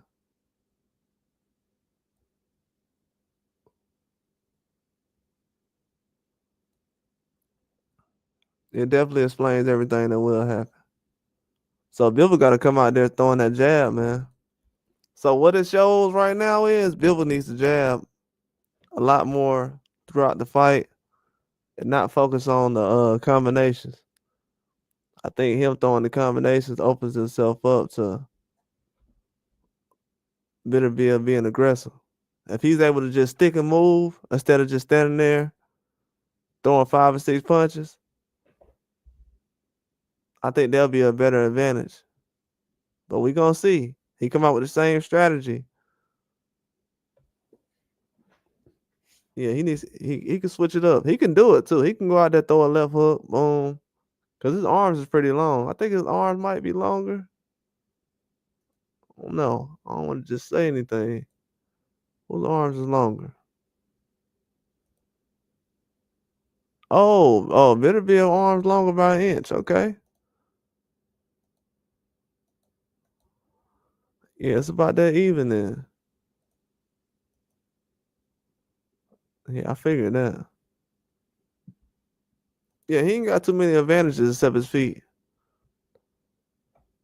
I wouldn't even rely on the power. I would try to let Beterbiev throw combinations and then catch him in between shots. Cause he usually like doubles up, triples up with a jab, follow up with a right hook or a right hand. I would let him do that as far as chasing. If you can box him and Have them all balanced. Yeah, that's all you need to do. Cause I want to see, man. I was watching that Marcus Brown fight. I was like, yeah, he was getting some rounds. See, Marcus Brown had him the first 3 rounds. First 3 rounds, he had him. He was outboxing him well. Then fourth, fifth, sixth round started getting bad. Seventh round got dropped. So yeah, if I was Bivol, I'd definitely throw that jab, boom, move. But if he goes in there throwing any combinations, I think it's gonna be worse than last time. I think it's gonna be a dominating performance. Cause the same thing happened with what's his name? The guy Tyson Fury and Usyk. They felt like it was close too, but then you realize the next fight, it just couldn't get past the pressure. I think that pressure might take over. But if Bivol go out there throwing that left hook, going to the body, yeah, he'll get an easy win. You gotta make the old man move though. I think standing there just throwing the combinations is definitely gonna let him off the hook. Matter of fact, I'm gonna be honest with you. Besides the Shakur Stevenson fight and um the Shiraz fight, everybody gotta do that tomorrow. The guys who can, they gotta be able to punch, jab, and move, and not try to stay there and trade with a lot of power punches. A lot of these guys fighting power punches tomorrow, so they try to throw trade shots. They gonna end up getting stopped.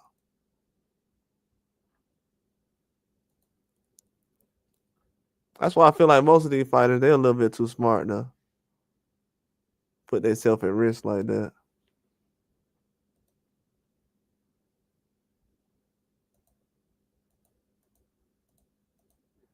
I definitely see that. But yeah, that's funny though, man. People say apparently was an electrician. That's crazy. People like, look, Shakur fighting an electrician. I'm like, what? What are they talking about? I thought everybody was just trolling on YouTube earlier. Dude really is an electrician though.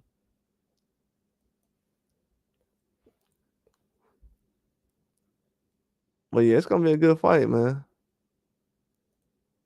Definitely a good fight. I wouldn't mind being surprised, like one of the fights we don't think that's gonna be the best fight in the card end up happening. Like Adamas and Sherrod, that might be the best fight in the card. That could happen. That Virgil Ortiz fight gonna be good too, though. It's gonna be a lot of power in that. If Virgil Ortiz go out there and get a knockout, the internet gonna go.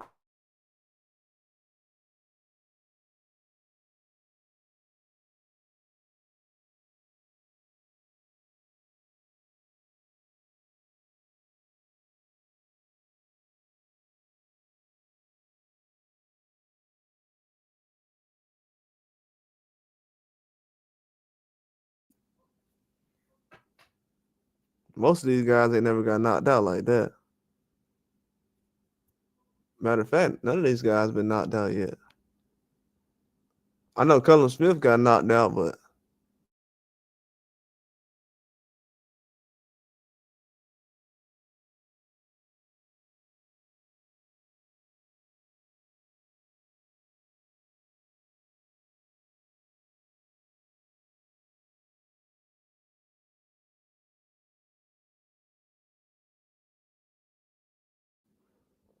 so that's one you can lean towards.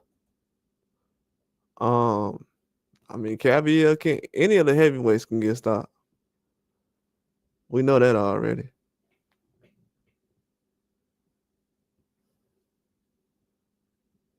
Yeah, I can see any of the heavyweights. getting stopped. But if Adamas can fight Hamza Shiraz in the inside, he's good, man. I just don't know, man. I think Shiraz is a lot better than people realize, though. But he just got to fight better than the inside, though. That's all I'm really worried about. If he can do that better in the future, he's gonna be a complete fighter. But if he doesn't, Adamas can go out there and win this fight. He get caught a lot. I don't know if he got a chin like that. I seen him get hurt a couple times. Um,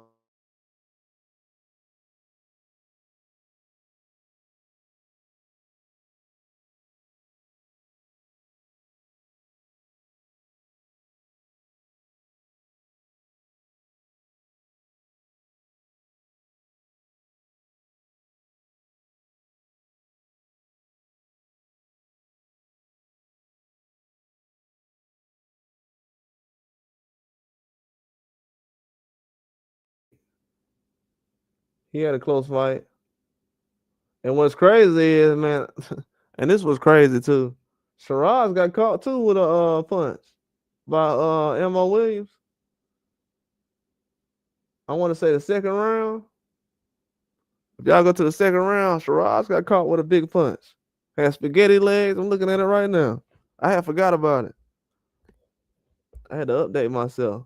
That's why I'm saying on the inside he ain't that good, man. In the inside he's super weak. On the outside he a threat, but if you really step to him,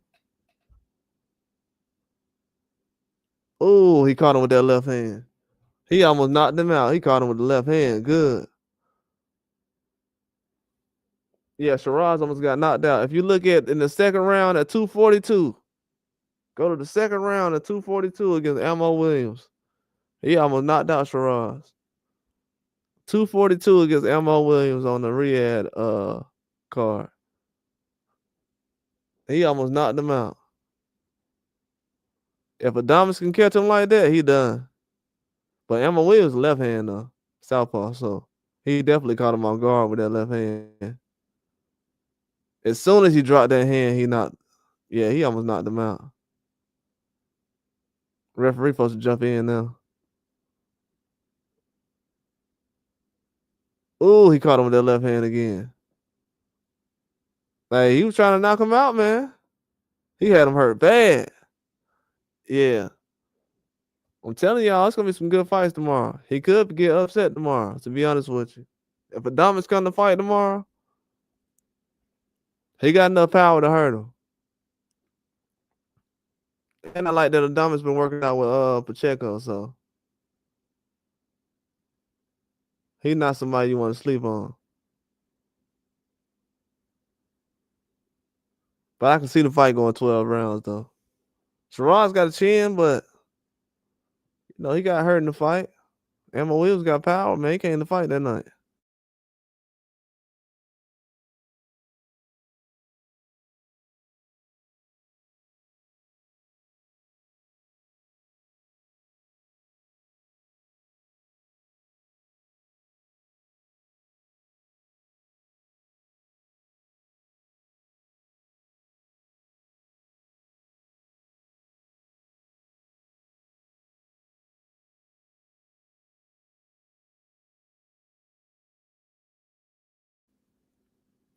It's gonna be his coming out party.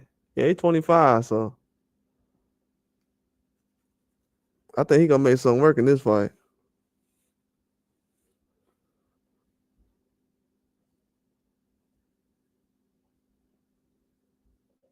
But yeah, the one everybody's looking at right now is that Bakole and Parker.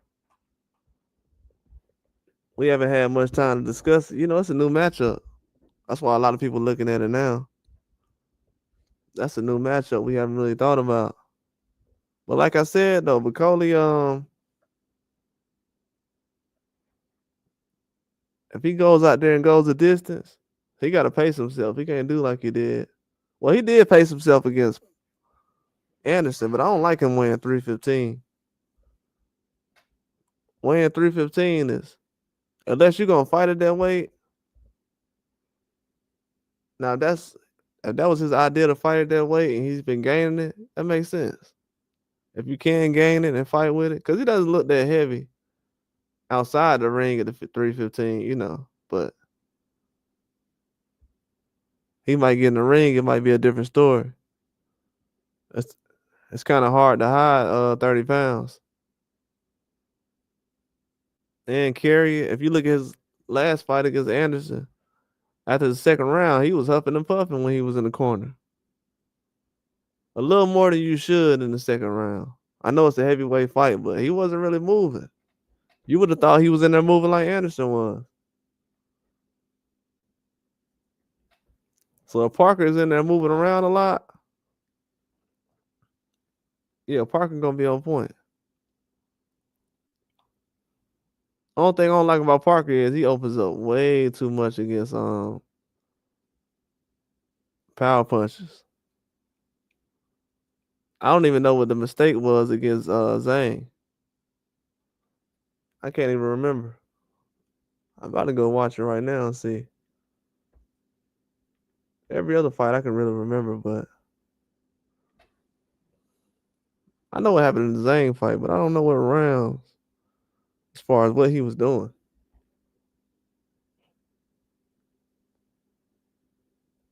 I can't remember how Parker was getting caught in that fight. Yeah, he got caught in the third round.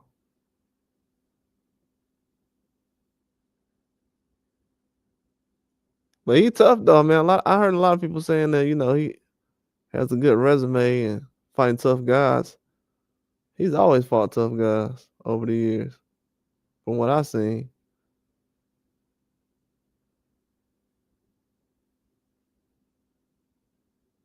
Parker.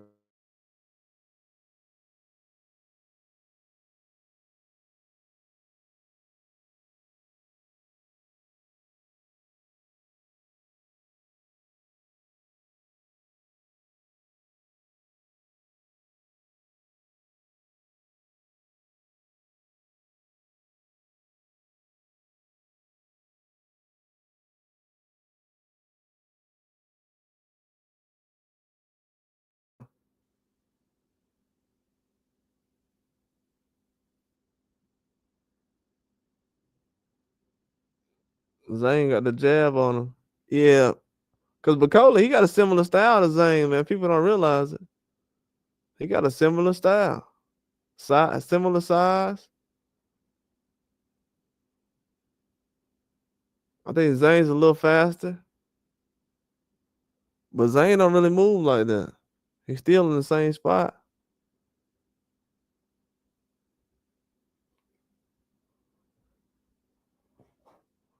Zane's still in the same spot. Oh, and what's crazy is Zane caught Parker just sitting there, man. Zane caught Parker just sitting there. That's the crazy part.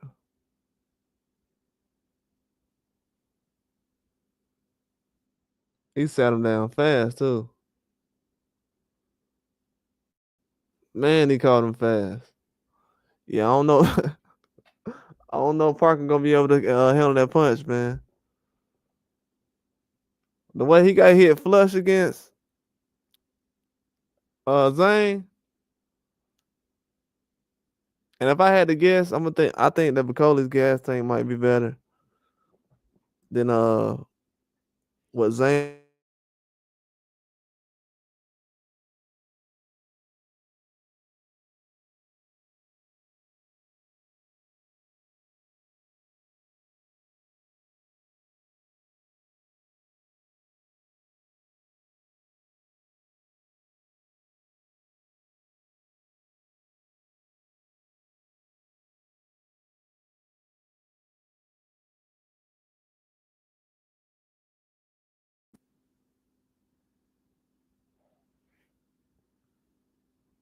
I forgot he got hit that easy. And he was standing right in front of him.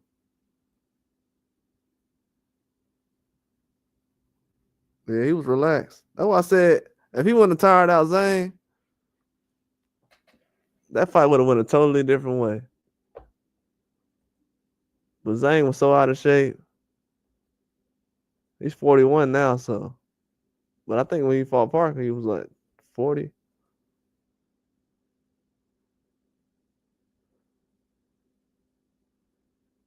Yeah, I think so. Hold on. When did he fight Parker? Can't remember. Well, he fought him in March. So yeah, he might have. I can't really remember.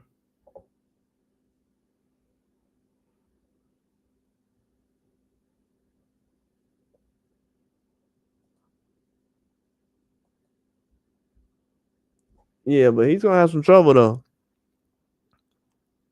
But all Parker gotta do is tire him out. He either gonna tire out Bakole and beat him. I definitely don't think it's gonna be by knockout. He got the power now too, but like I said, I definitely don't think it's gonna be by knockout. And he just gotta tire out Bakole. He'll be good.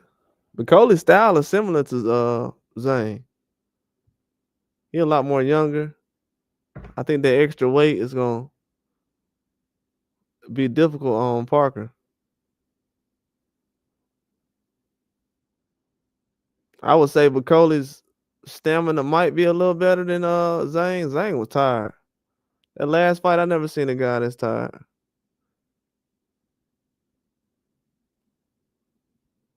He was so tired he didn't want to do anything.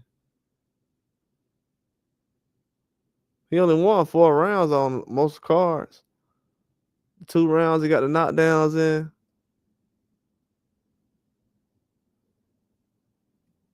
And that was really it.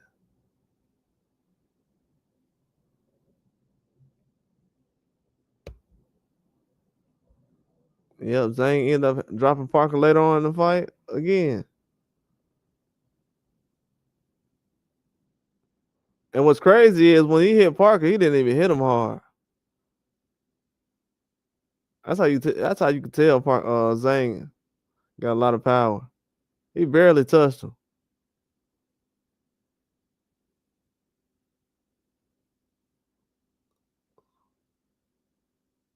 Zane was exhausted, man.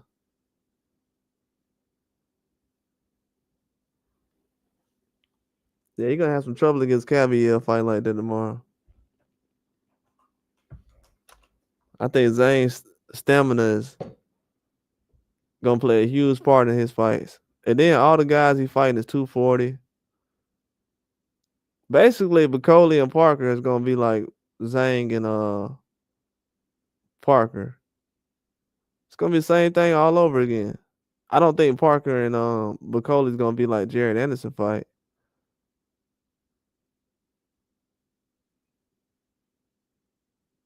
I don't think so.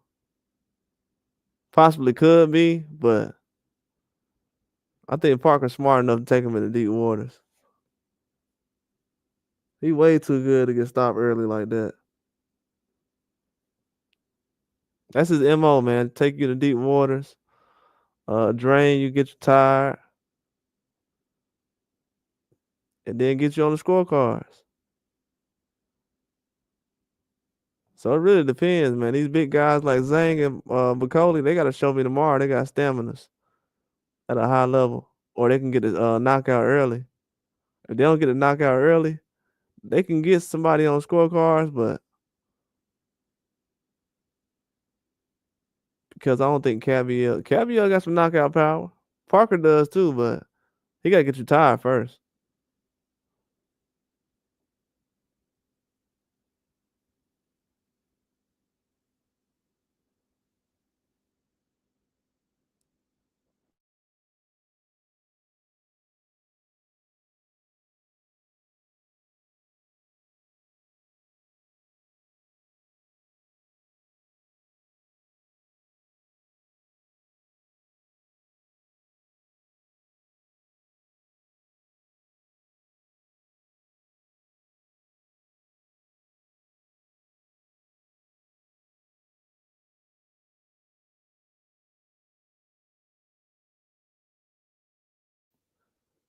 That's another what?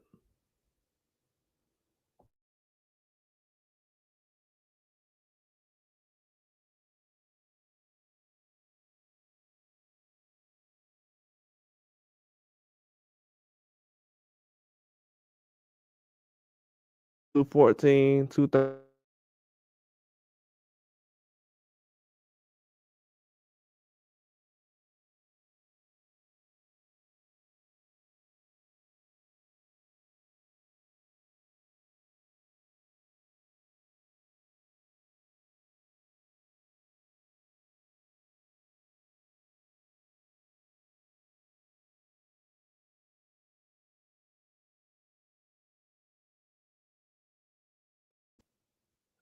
Everybody at least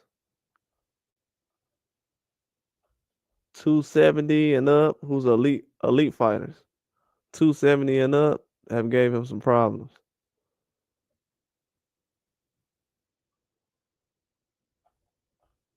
Yeah, so the weight guys with weight definitely give Parker problems.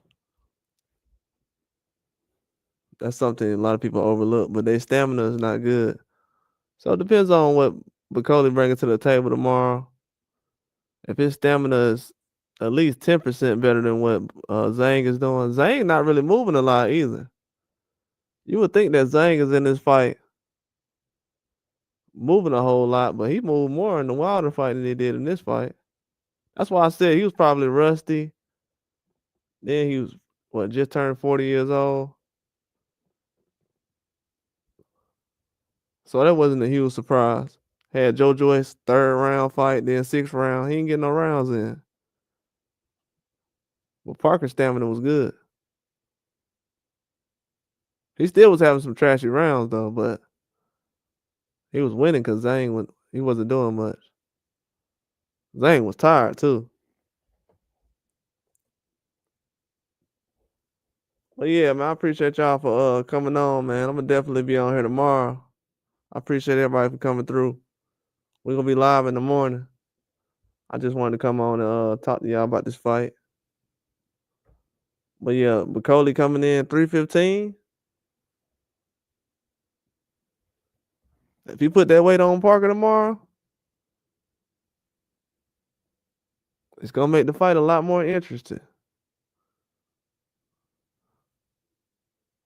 But because a lot of people was worried about Bakole's stamina, now he has 2 days to get prepared. But this extra weight definitely puts it in put a lot more of a twist on it. If he wins this fight at 315, it'll be saying something. And if he looks good, if he goes out there and looks good at 315, moving, uh, throwing good combinations, still got speed on his punches, that's gonna be a huge statement for Bakole. So that 315 definitely changes a lot. Yeah, I'm surprised by that. But I think that's a good thing though. At first I was like, because his stamina is gonna be what it's gonna be. He's not a guy who's gonna be going hard the whole 12 rounds. We haven't seen that from him yet in a fight. Just being realistic. But if he's able to knock him out early, he won't need to go the distance. But just in case though, this is Joseph Parker. Only been knocked out once. Knows how to survive. Took a lot of punches from Zhang. Got up twice against Zhang. Yeah, got up twice against Zhang. So this dude knows how to fight power punches. And he's fighting the same type of style back to back. So it's kind of an advantage, to be honest with you. It's a huge advantage because Bakole fights more like Zhang than Dubois does. To be honest with you, that's something a lot of people ain't talking about. But the way that Bakole stands there in the same spot, flat-footed, uh, waiting to counter punch, Zhang does the same thing. And these guys get pretty tired because they throw a lot of combinations or a lot of punches, and they load up on their punches a lot. So yeah, it's gonna be the same type of fight, in my eyes. It's gonna be the same type of fight.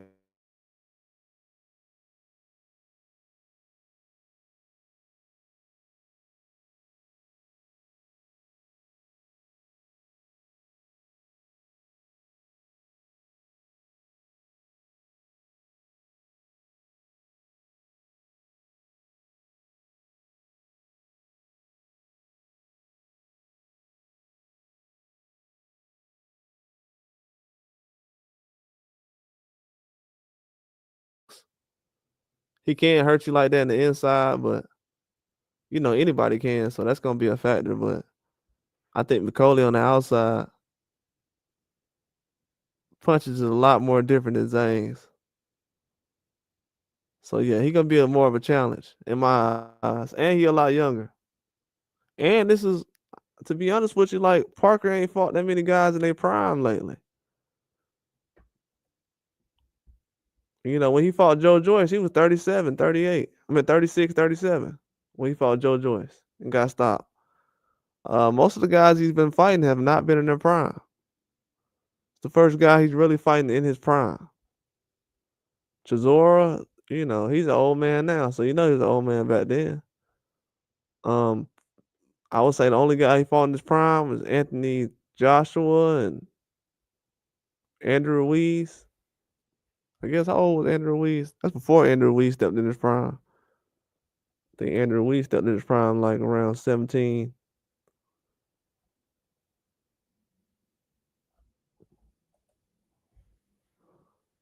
So yeah, this is the first guy Parker's fighting in his prime, man. So this guy's gonna be a huge factor when it comes to bringing the best out of Parker.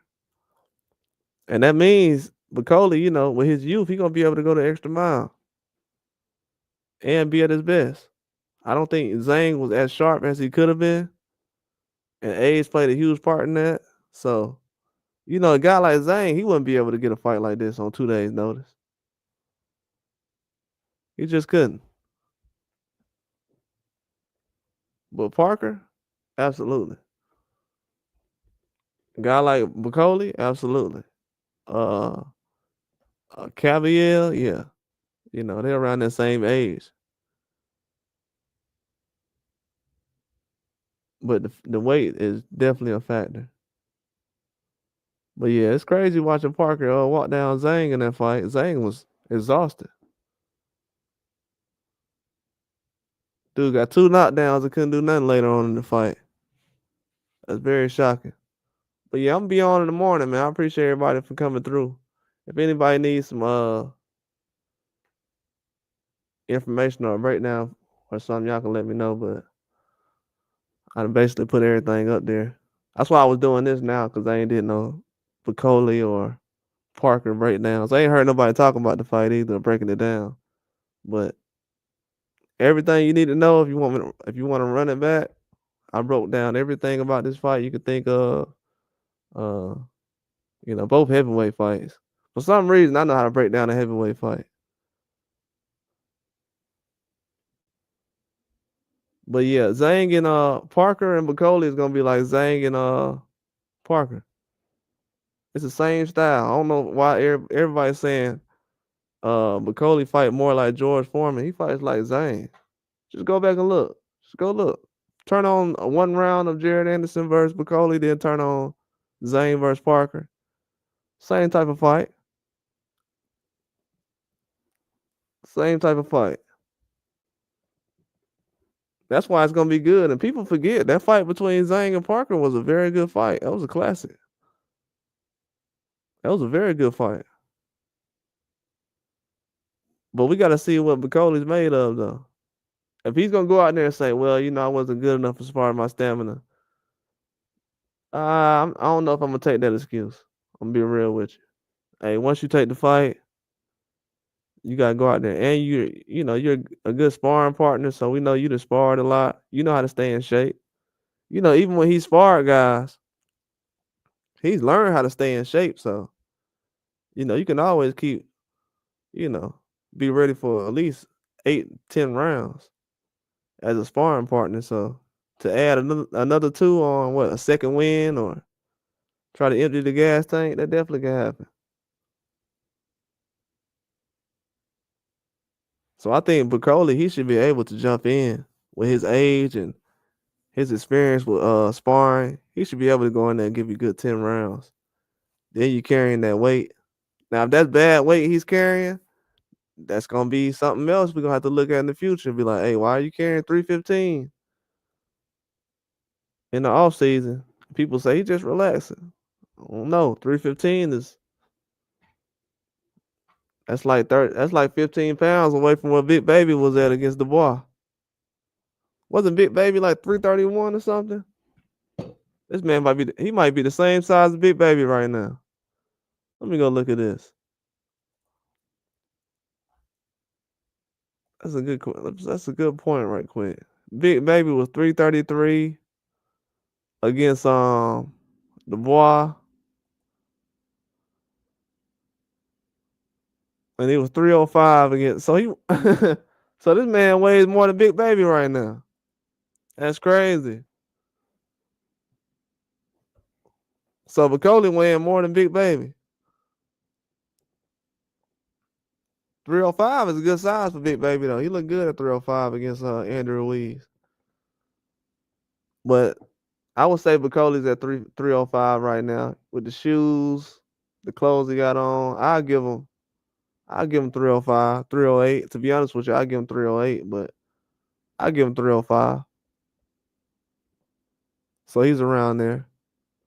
That's good weight to carry in this fight. But you gotta make sure that you can pace yourself with that size.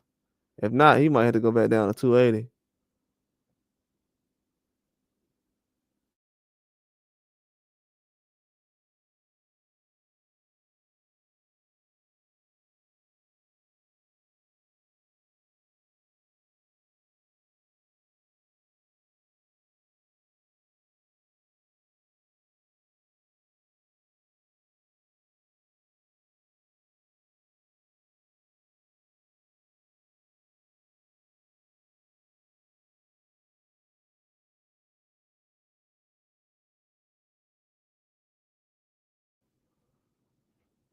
But yeah, if he's able to beat that stamina tomorrow, he's gonna be all right.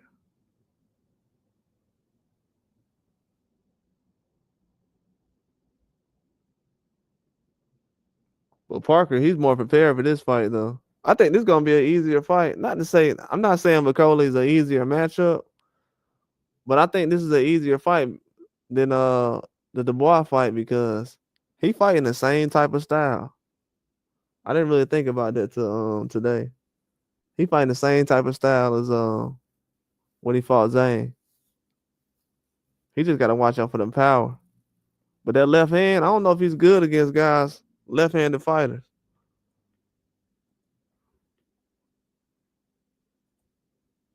I don't know if he's good against southpaws.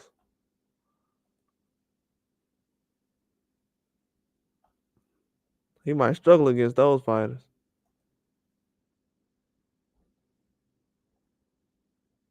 I don't know too many left-handed fighters he's went against.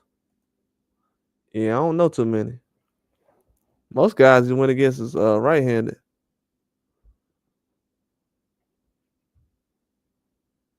That might play a factor as well.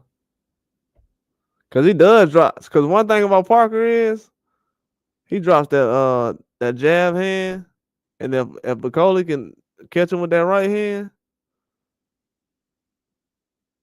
man, he gonna have some trouble.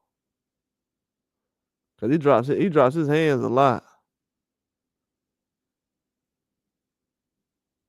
He got power though.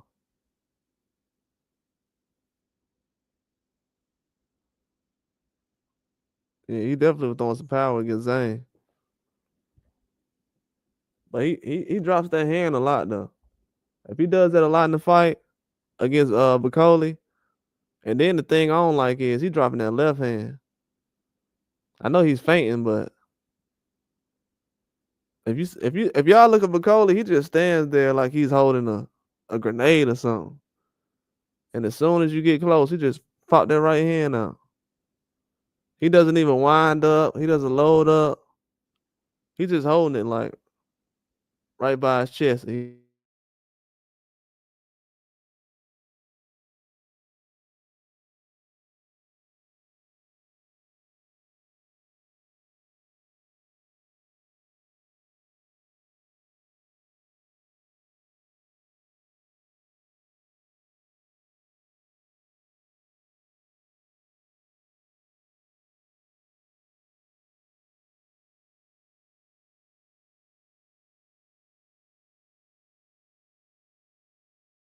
He was a lot more active, but he hasn't fought since March of last year. So Parker has been out almost a year. Parker hasn't fought in almost a year. He said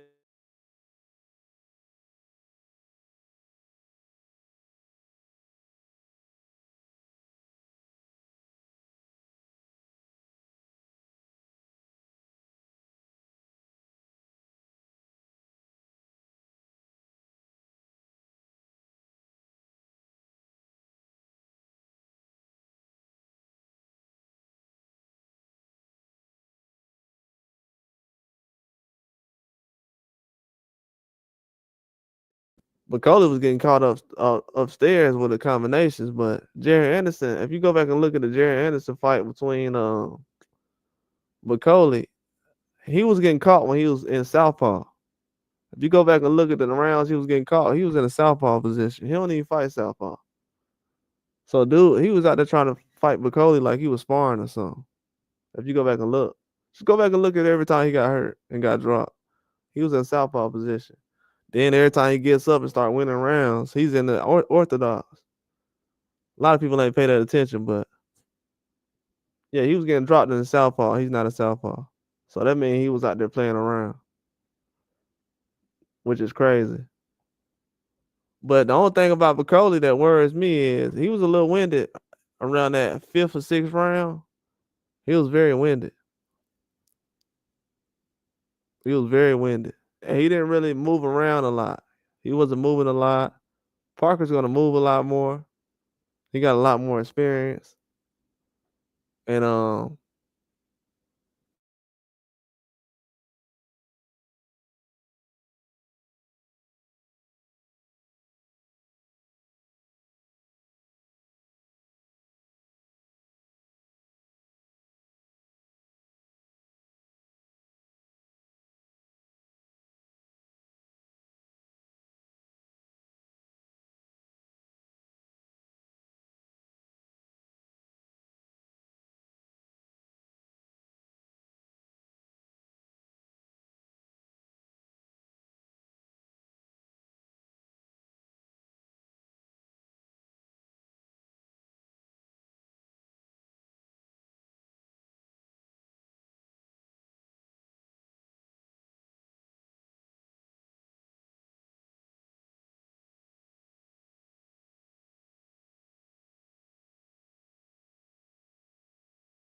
yeah, most of the time it's a close fight, man.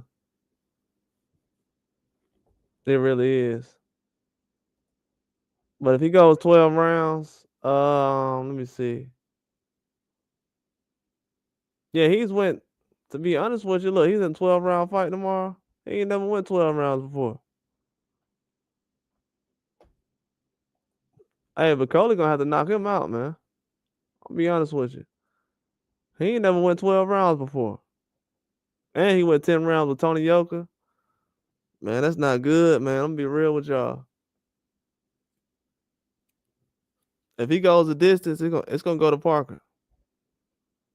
I don't know if he can beat him going 12. He ain't never went 12 rounds. And he's went 10 rounds. So what Bakole has, he's 21-16. So he's only went the distance 5 times. Not really gonna count the 6 rounders. But as far as in the 10-round fights, he got stopped in the 10th round. Then Kuzmin he fought. The Russian. Yeah, that guy's pretty tough. I seen him fight before. Went 10 rounds with him and went 10 rounds with Tony Yoka. He gonna have trouble going 10 rounds. And Bakole end up going 10 rounds? 12? So first of all, he's never went 12 rounds. This is the worst fight for him to have added that 30 pounds he added?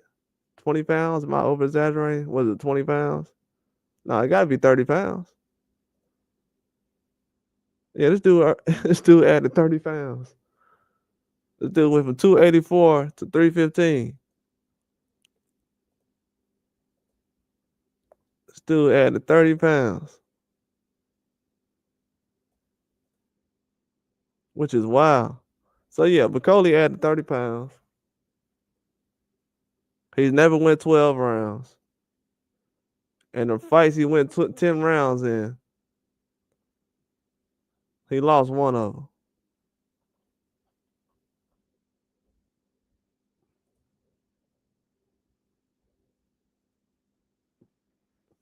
Man, he better hope this don't go the distance. If it does, he better pace himself and let Parker gas himself out because Parker hasn't fought in a year. So I would say him and Parker's stamina could be around the same area. Parker haven't fought in a year either.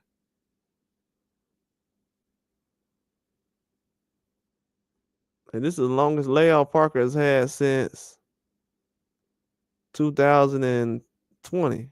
No, that's not Parker. Hold on. It's the longest layoff Parker has had since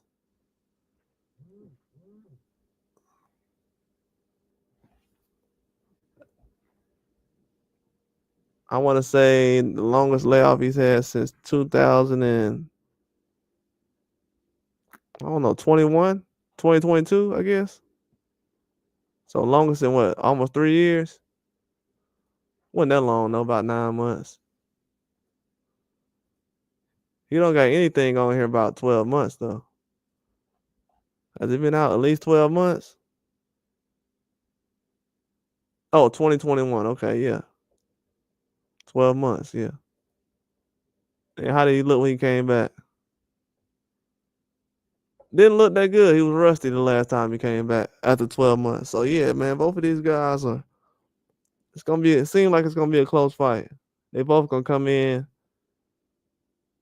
I wouldn't say out of shape, but the stamina could make this fight a lot closer for both of them. But Bakole, he got to give him a knockout. And then also, it's going to be an advantage for Bakole, too, because if Parker got some stamina issues, that means he got to stand in front of him a long time. Oh, you said I wouldn't necessarily say Parker hurt Zhang, but there was a moment where he sat Zhang off balance. Yeah, he did. He did. His legs was through.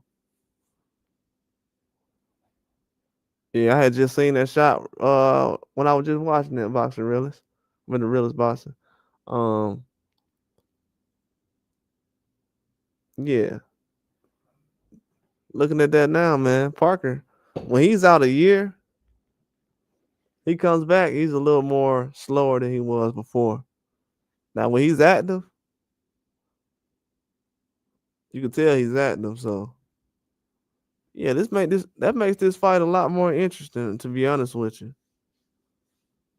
It definitely does. For some reason, it just seems like Zhang and Parker all over again. But if Zhang can hurt Parker, I think Bakole can do the same thing. I think he can go out there and make the same thing happen.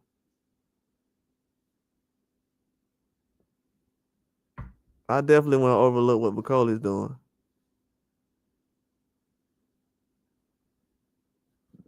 And the only reason I say that is because Zhang just had the left hand. Bakole, he throwing the jab, the right hand, and he's not. And Parker, for some reason, drops his left hand, his jab hand. He doesn't jab a lot, and he drops his left hand. So I think that's gonna have Parker in trouble. What he gonna do if he's standing in front of Bakole and he only landing 1 or 2 jabs around?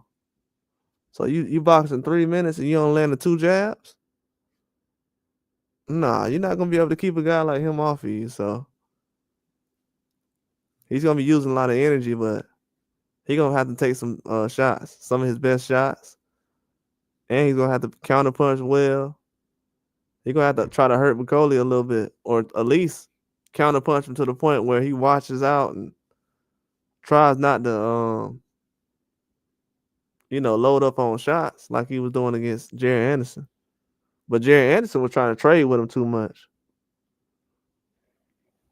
The way Parker did it with Zane, he wasn't really trading with him. He was just on the outside, just standing there and getting caught. Then the other time, he got caught on the inside.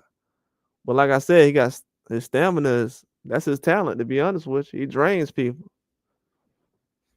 He like Shane Song or somebody. He just drains you. Always goes the distance. Um, like I said, if Bakole, if I was Bakole, I'd do the best I can to try to set him up and try to get a knockout.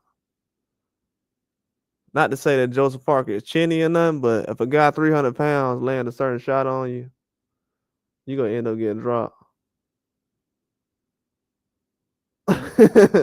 Freezer crazy.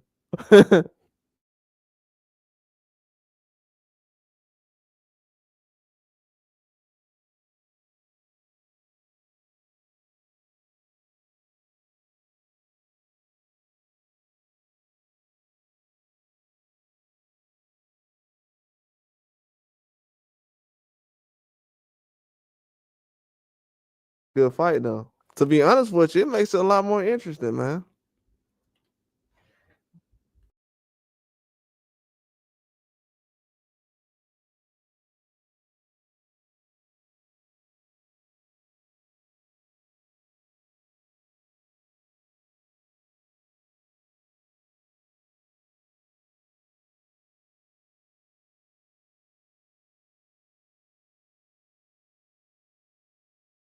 Sense because if the Dubois and Parker fight would have happened, we would have just had Dubois Parker fighting Usyk. I mean, those would have been good fights too, but this makes it a lot more interesting. Yeah, they clean, man.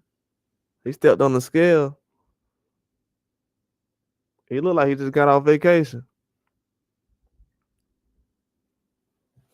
They don't weigh that much either. That's what I was saying. Yeah, they definitely clean though. Yeah, 315, man.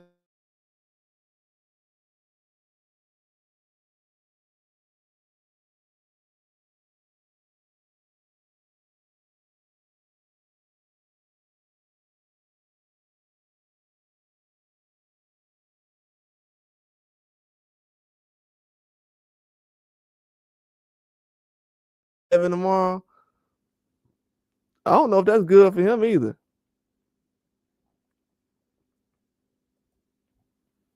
What is he, 262? What is it? Yeah, 267. Yeah, I don't think that's good because so he's adding 20 pounds since the Zane fight. He will be able to handle the weight more, but that's the heaviest he's ever been. I mean, is that a good sign or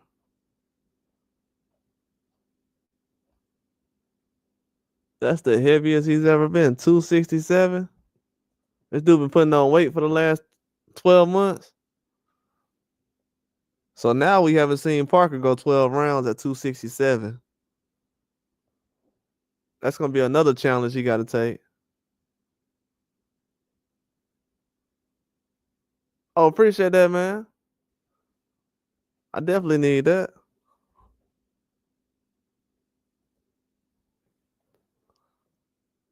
But yeah, 267. Parker walking around with a lot of weight right now.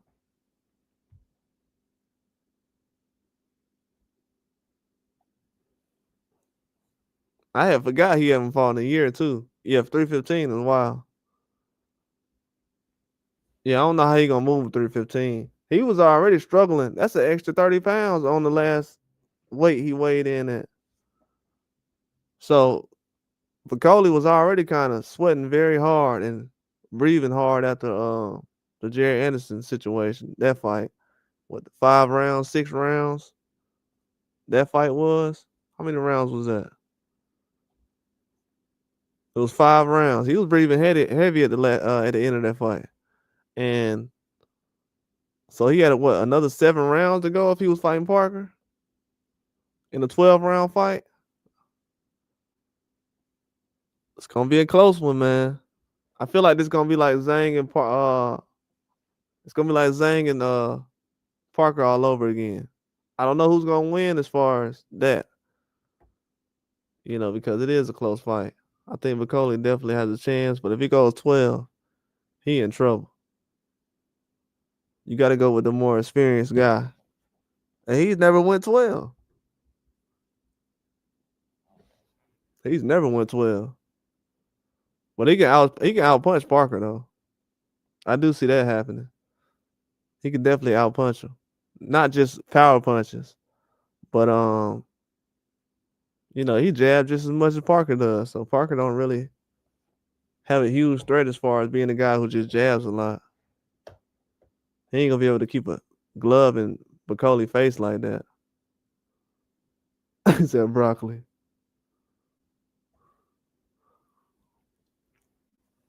But yeah, he got to keep a glove in his face, man. If he don't do that, he gonna be struggling the whole fight. Cause this dude don't do nothing but just stand there like Zane did. Zane didn't really move that much. He just stood there.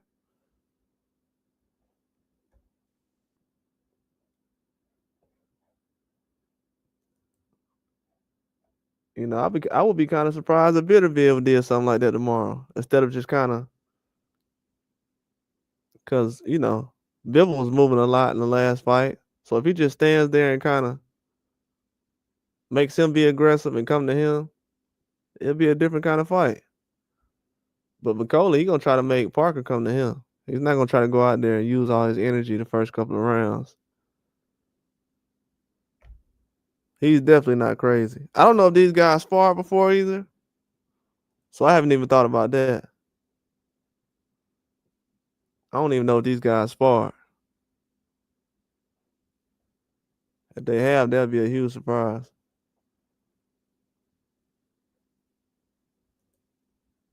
But yeah, man, they got this fight coming on in the morning. When this fight is about 8 or 9 hours away. Let me see the start time for the fight.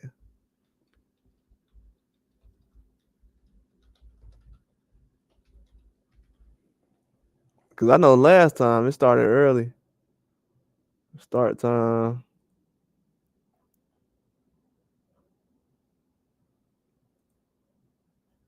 I know last time they said the ring walk.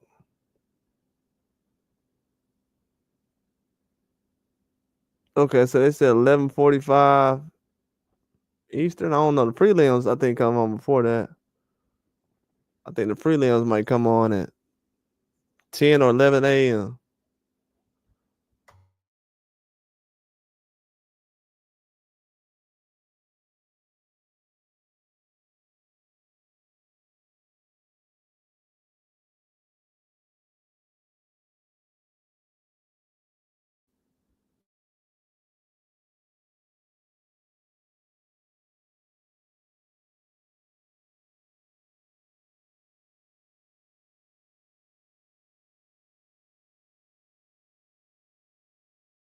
Someone says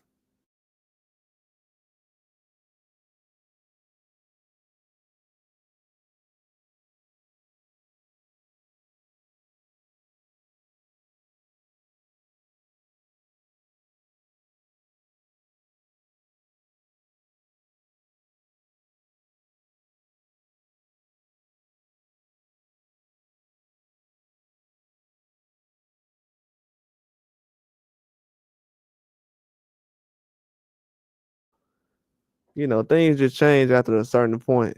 He wasn't jabbing that much, so he couldn't really keep him Beterbiev off of him. But if he changed that 11th round, 12th round, he'll be good. Last two rounds,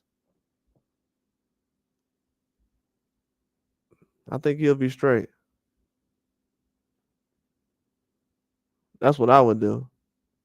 I think he just did everything kind of too early to the point where those last two rounds was probably all the judges was looking at. But yeah, he got to finish off strong though. He can't do everything early. But he took the punches well though. So Beterbiev, he gonna be in trouble as far as if he just going for the knockout. and he's still taking combinations like last time, yeah, he gonna be in trouble. He gonna be in trouble because he did start slow last time. So if he starts slow again this time, he can't afford to start slow. But if he starts fast and he landed early, yeah, Bivol gonna be in trouble because we never seen these guys rematch anybody. So it's gonna be a totally different fight from what we expect if one of these guys figure each other out in the next fight. Maybe they already got each other figured out. Who knows? But somebody gonna do something different than they did in the last fight, whether it's a knockdown or being able to not get hit. Cause I said both guys got hit a lot. It was even back and forth, but Bivol, he threw a lot more punches.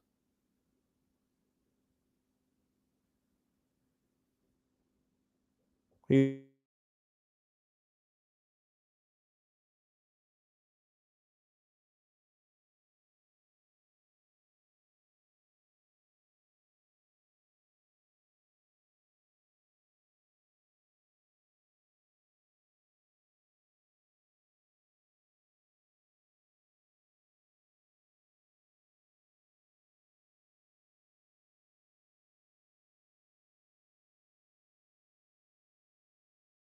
because when they happen, you know somebody's gonna fight somebody bigger in the next fight. So if Bakole or Parker win tomorrow, we gonna know there's gonna be a bigger fight coming on later on between those guys. Beterbiev and Bivol, they talking about Benavidez. So we haven't even thought about it yet, but Beterbiev and Benavidez could fight next. A lot of people haven't thought about that. That'll be a good fight. You know what I'm saying? I want to pick Benavidez, but if that fight happened, that's a bad. You know, that style matchup is. I don't know. So we'll have to see, but you know, Bivol ain't going out without a fight, so he gonna try to make this a third fight. And if he win, he get the belts. So you know, I'm pretty sure Beterbiev ain't gonna want Bivol to take the belts from him without getting a rematch, and that'll be his first loss. So I can guarantee it'll be a third fight if Bivol wins. I don't think too many people tripping about a third fight though. I haven't heard too many people say they don't want to see one, but if they got bigger matchups, if they say something like as far as Beterbiev and Usyk or something, but they ain't gonna say nothing like that. They have, but I don't think he want to fight Usyk. Too much weight. You never know though.